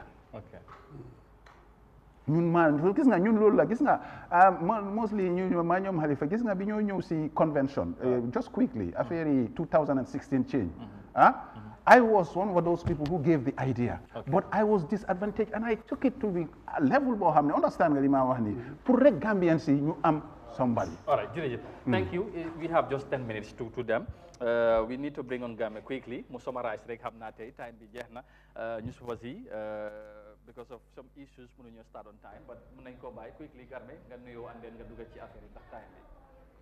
waaw Amadou maa ngi lay nuyu maa ngi nuyu Mame Djibi Cissé Wane di nuyu suñu gan gi di nuyu Mamadou Mohamed Niang ak bokk yi seetaan Good Morning Africa rawatina pàcc bu mujj di li gën a fës ci yéen tey moom ñu bàyyi la nga doxal ndax time bi amul de waaw léegi bàyyi ma doxal Amadou noonu lañ koy defee rek ginnaaw dooruñ ci waxtu wañu waroon door waaye su ko defee rek ñu dooree waat ko ni ki niñ koy defee saa bu ñu xëyee dañ fi faral di am yenn ci ëttu kër yéenekaay yi tey nag am nañ fi ñett kër benn bi di Foria am nañ fi di Voice di Point itam mi ngi fi bu ci nekk nag xëy na bind ci xëtam lu am solo su ko defee rek ñu comp ci as lëf daal di koy digtal bokk yi seetaan bokk na ci Foria daal dina rek xëy bind lu am solo ci rek xarxanam gi su ko defee rek ñu daal di ëñ xëtu ci ñuy seetaan National Audit Office daal dina nag teg tuuma ci rek fa nga xam ne mooy Farafenni General Hospital muy raglu bu mag ba nekk ca Farafenni ne dañuy jëfandikoo li nga xam ne rek moo di ay garab yu daal di rek yàqu maanaam yu seen àpp jeex maanaam expired drugs loolu ñu daal di rek xam le xëy nañ nag bind lu ci yaatu waaye dinañ ko gën a yaatalaat ci xibaaru benn waxtu yi ci leneen ki nga xam ne nag moo nekkoon former finance director ca fa nga xam ne moo di ca Basse Area Council moom nag daal dina xam ne wala nangu li nga xam ne rek ne moom matul woon fañ lañ ko tegoon maanaam rek place bañ ko joxoon yeyoowutoon ko ndax amul li nga xam ne mooy lijaasa yi war ko rek maanaam qualification yi nga xam ne moo tax mu war a rek jël place boobu nee na moom nangu na ni amu ko woon te moom lañ fa rek daal di teg loolu it dinañ ko daal yaatal ci xibaaru benn waxtu yi ñu wax ci leneen lu jëm nag ci wàllu jëye ji xewoon ci réew mi ba ñu fi boomoon ñaari alkaati ak kenn ku ci jële woon gaañu ki ko defoon nag di ki nga xam ne mooy Ousmane Bojang ba ñu yóbbu ko nag ci yoon atte bi nag wala sax ki nga xam ne mooy ndeyu attekat bi ci réew mi muy justice moom nag daal dina jël ki nga xam ne mooy chief justice bi daal dina tabb ki nga xam ne mooy Ibrahima Jaiteh ngir rek moom mooy daal di rek topp boobule mbir moom nag maanaam mooy doon rek kuy atte boobule rek mbir ñu yóbbu ci yoon ñu waxaat ci leneen ginnaaw ba nga xamee ne gisoon nañ kayit yi yéenekaay yi sax bindoon ci jafe-jafe yi nga xam ne rek UTG amul nañ ko wala sax ñi nga xam ne ñooy jàngaan yi maanaam student yi foofee ca Faraba lu ko waraloon bokk na nag ci ay boos yu rek manqué ba nga xam ne ñu bëri ñu ngi woon foofu di rek am jafe-jafe ci rek seen dem ak dikk daal dinañ leen yokkalaat yeneen juróomi boos ngir rek gën a yombalaat dem ak dikk bi ginnaaw ba nga xam ne joytu nañ ko rawatina nag ñi nga xam ne dañ leen toxal foofee ca Faraba ñuy war di xëyee fii di jàngee ji fa nga xam ne mooy ca Faraba ñu tëj boobu Amadou ubbi voice moom it xëy na yaatal ni ki rek nu ko Foria defee su ko defee rek moom it ñu ëñ ci as lëf daal di koy rek baaxee bokk yu seetaan Yankuba daa boo xamul caaxaan loolu yi la ñu rek xëy xamal ne rek daal dina rek suspend lu toll ci fukki staff ak ñeent ginnaaw ba nga xamee ne nag amal nañu rek ab lu ñu tu foofee ba génne nag ne ñooñu ñëpp ñu daal di rek suspend dañ taq wala laalee ci lu jëm rek ci wàllu luubal maanaam corruption moom nag Yankuba daa boo daal dina rek joxe ab dogal ngir rek ñooñu ñëpp ñu suspend leen ñu toogaale seen kër ngir rek mbir mi ñu daal di koy wéyal loolu yi la daal di def moom chairman bu Brikama Area Council ñu wax ci leneen ci wàllu mbirum Gambia Port ki nga xam ne nag mooy njilli lu mu xam ne rek mooy yenn bagage yi wala sax cargo yi nga xam ne rek dañ koy faral di wàcce ji ci seen dëkkandoo yi rawatina ci Sénégal nee na loolu nag mu ngi laal bu baax a baax nag port réew mi ba tax na nag nee na ñu faaw ñoom nag ñu jéem a xool nes la ñuy defee maanaam invest ci wàllu woowu ngir rek jafe-jafe bu ñuy rek dund ci wàllu wi ñu mën koy rek daal di saafara Amadou su ko defee rek ñu daal di koy tëj. jërëjëf bu baax baax ci tënk bi xam naa ne yaatal bi ci kanam benn waxtu incha allah nga ànd ak gars yi ngi yaatu gërëmaat la xam naa ba suba incha allah. jërëjëf di la sant di la gërëm di sant suñu gan gi Lawyer Martin di ko sant bu baax di gërëm ñu doon seetaan dig leen daje bu benn waxtu jotee ba tegal fanweeri simili ñu gën a yaatal xibaar yi. voilà jërëjëf mu doon lu am solo incha allah ñu gërëm ko bu baax a baax moom Garme suba incha allah mu ànd ak ñu Lawyer ñu gërëm la yow tamit bu baax a baax ci waxtu bi nga ñëw pour waxtaanee Gambien si thank you so very much apprécié nañ time bi ñu baal rek nga tàggatoo ba beneen yoon incha allah. waaw Amadou jërëjëf di jërëjëfal kër gi fii muy Eyeafrica ci liggéey bi ngeen nekk comme liñ leen wax la rek béy seen waar la loolu lañ ci gis yal na Gambia dem kanam amiin yaa rabbi amiin waaye liñ gis comme li ma wax la ñëw fii suñu yoon yeeg yooyu noonu Amadou liggéey bi lu war Gambien si la ba pare tamit ñi toog tamit nekk ci autorité yi si place yi ñu war a liggéeyal réew na gaay try liggéey rëy ndaw askan bi mu ngee sona te bi dégga du si yoon yi di si dund du ci leneen understand nga mun nañoo toog fii di lim ak a lim waaye na gaay tamit farlu xam ne seen réew moo gën a important réew du benn nit a ko moom nag waaye at the same time ñu try liggéey waaye kontaan nañ torop ci waxtaan bi nañu nit ñi dégloo xel bu ñu déglu xel ba pare finally di wax nit ñi dëkka du saaga moo ko yóbbu dëkka du exchange lifin moo ko yóbbu dëkka ideas moo ko yóbbu te ñun mission boobu lañ am li nga xam ne dinañ mën a standard leadership pour xale yi ñëw ëllëg ñoom ñu fekk ko fu ñu move forward lii mooy suñ tànka waaye jërëjëf waay maam ak also moo ñang na maa ngi leen a jaajëfal ñëpp si Team Africa thank you jërëjëf lawyer ñu gërëm la bu baax a baax ci teew bi lawyer Assane Martin nekkoon suñu gante ci jotaay bi moon ñang xam naa ne bés suba incha allah waaw jaajëfal ko moom tam ak maam ak garmis yi newspaper yi di tax gars yi dig daje ëllëg incha allah su neexee borom mbaar bi dinañ fi teewaat incha allah Amadou ñu bañ a pàcc réew waaw ñu pencoo rek moo gën a am solo waaw ni mu ko waxee xel ak xalaat moom mooy yóbbu réew mun nañu utee gis-gis ba nañ bëgg a réew mi taxaw ku ne bay ci sa waar ci tool mi mu doon lu am solo su ko defee gërëmaat ko bu baax a baax beneen yoon lawyer Assane Martin mu nekkoon suñ gan suñ ambassadeur bi ci Mali ñu ngi ko nuyu gis naa fi ay message am xam naa ne gëjoon nañ ko déggagul la waaw Souleymane Diallo ñu ngi ko nuyu bu baax nuyu ñëpp ñi nga xamante ne doon bàyyi xel jotaay bi maam tamit ci guddi ngeen xaar ko ak suñu réew ak ay ganam incha allah dina ñëw mu kon ne di ak waxtaan bi ci réew mi ak ci kër gi jërë ngeen jëfati ba suba incha allah ci beneen édition Good Morning Africa fii ci Africa TV ñu yendoog jàmm bye bye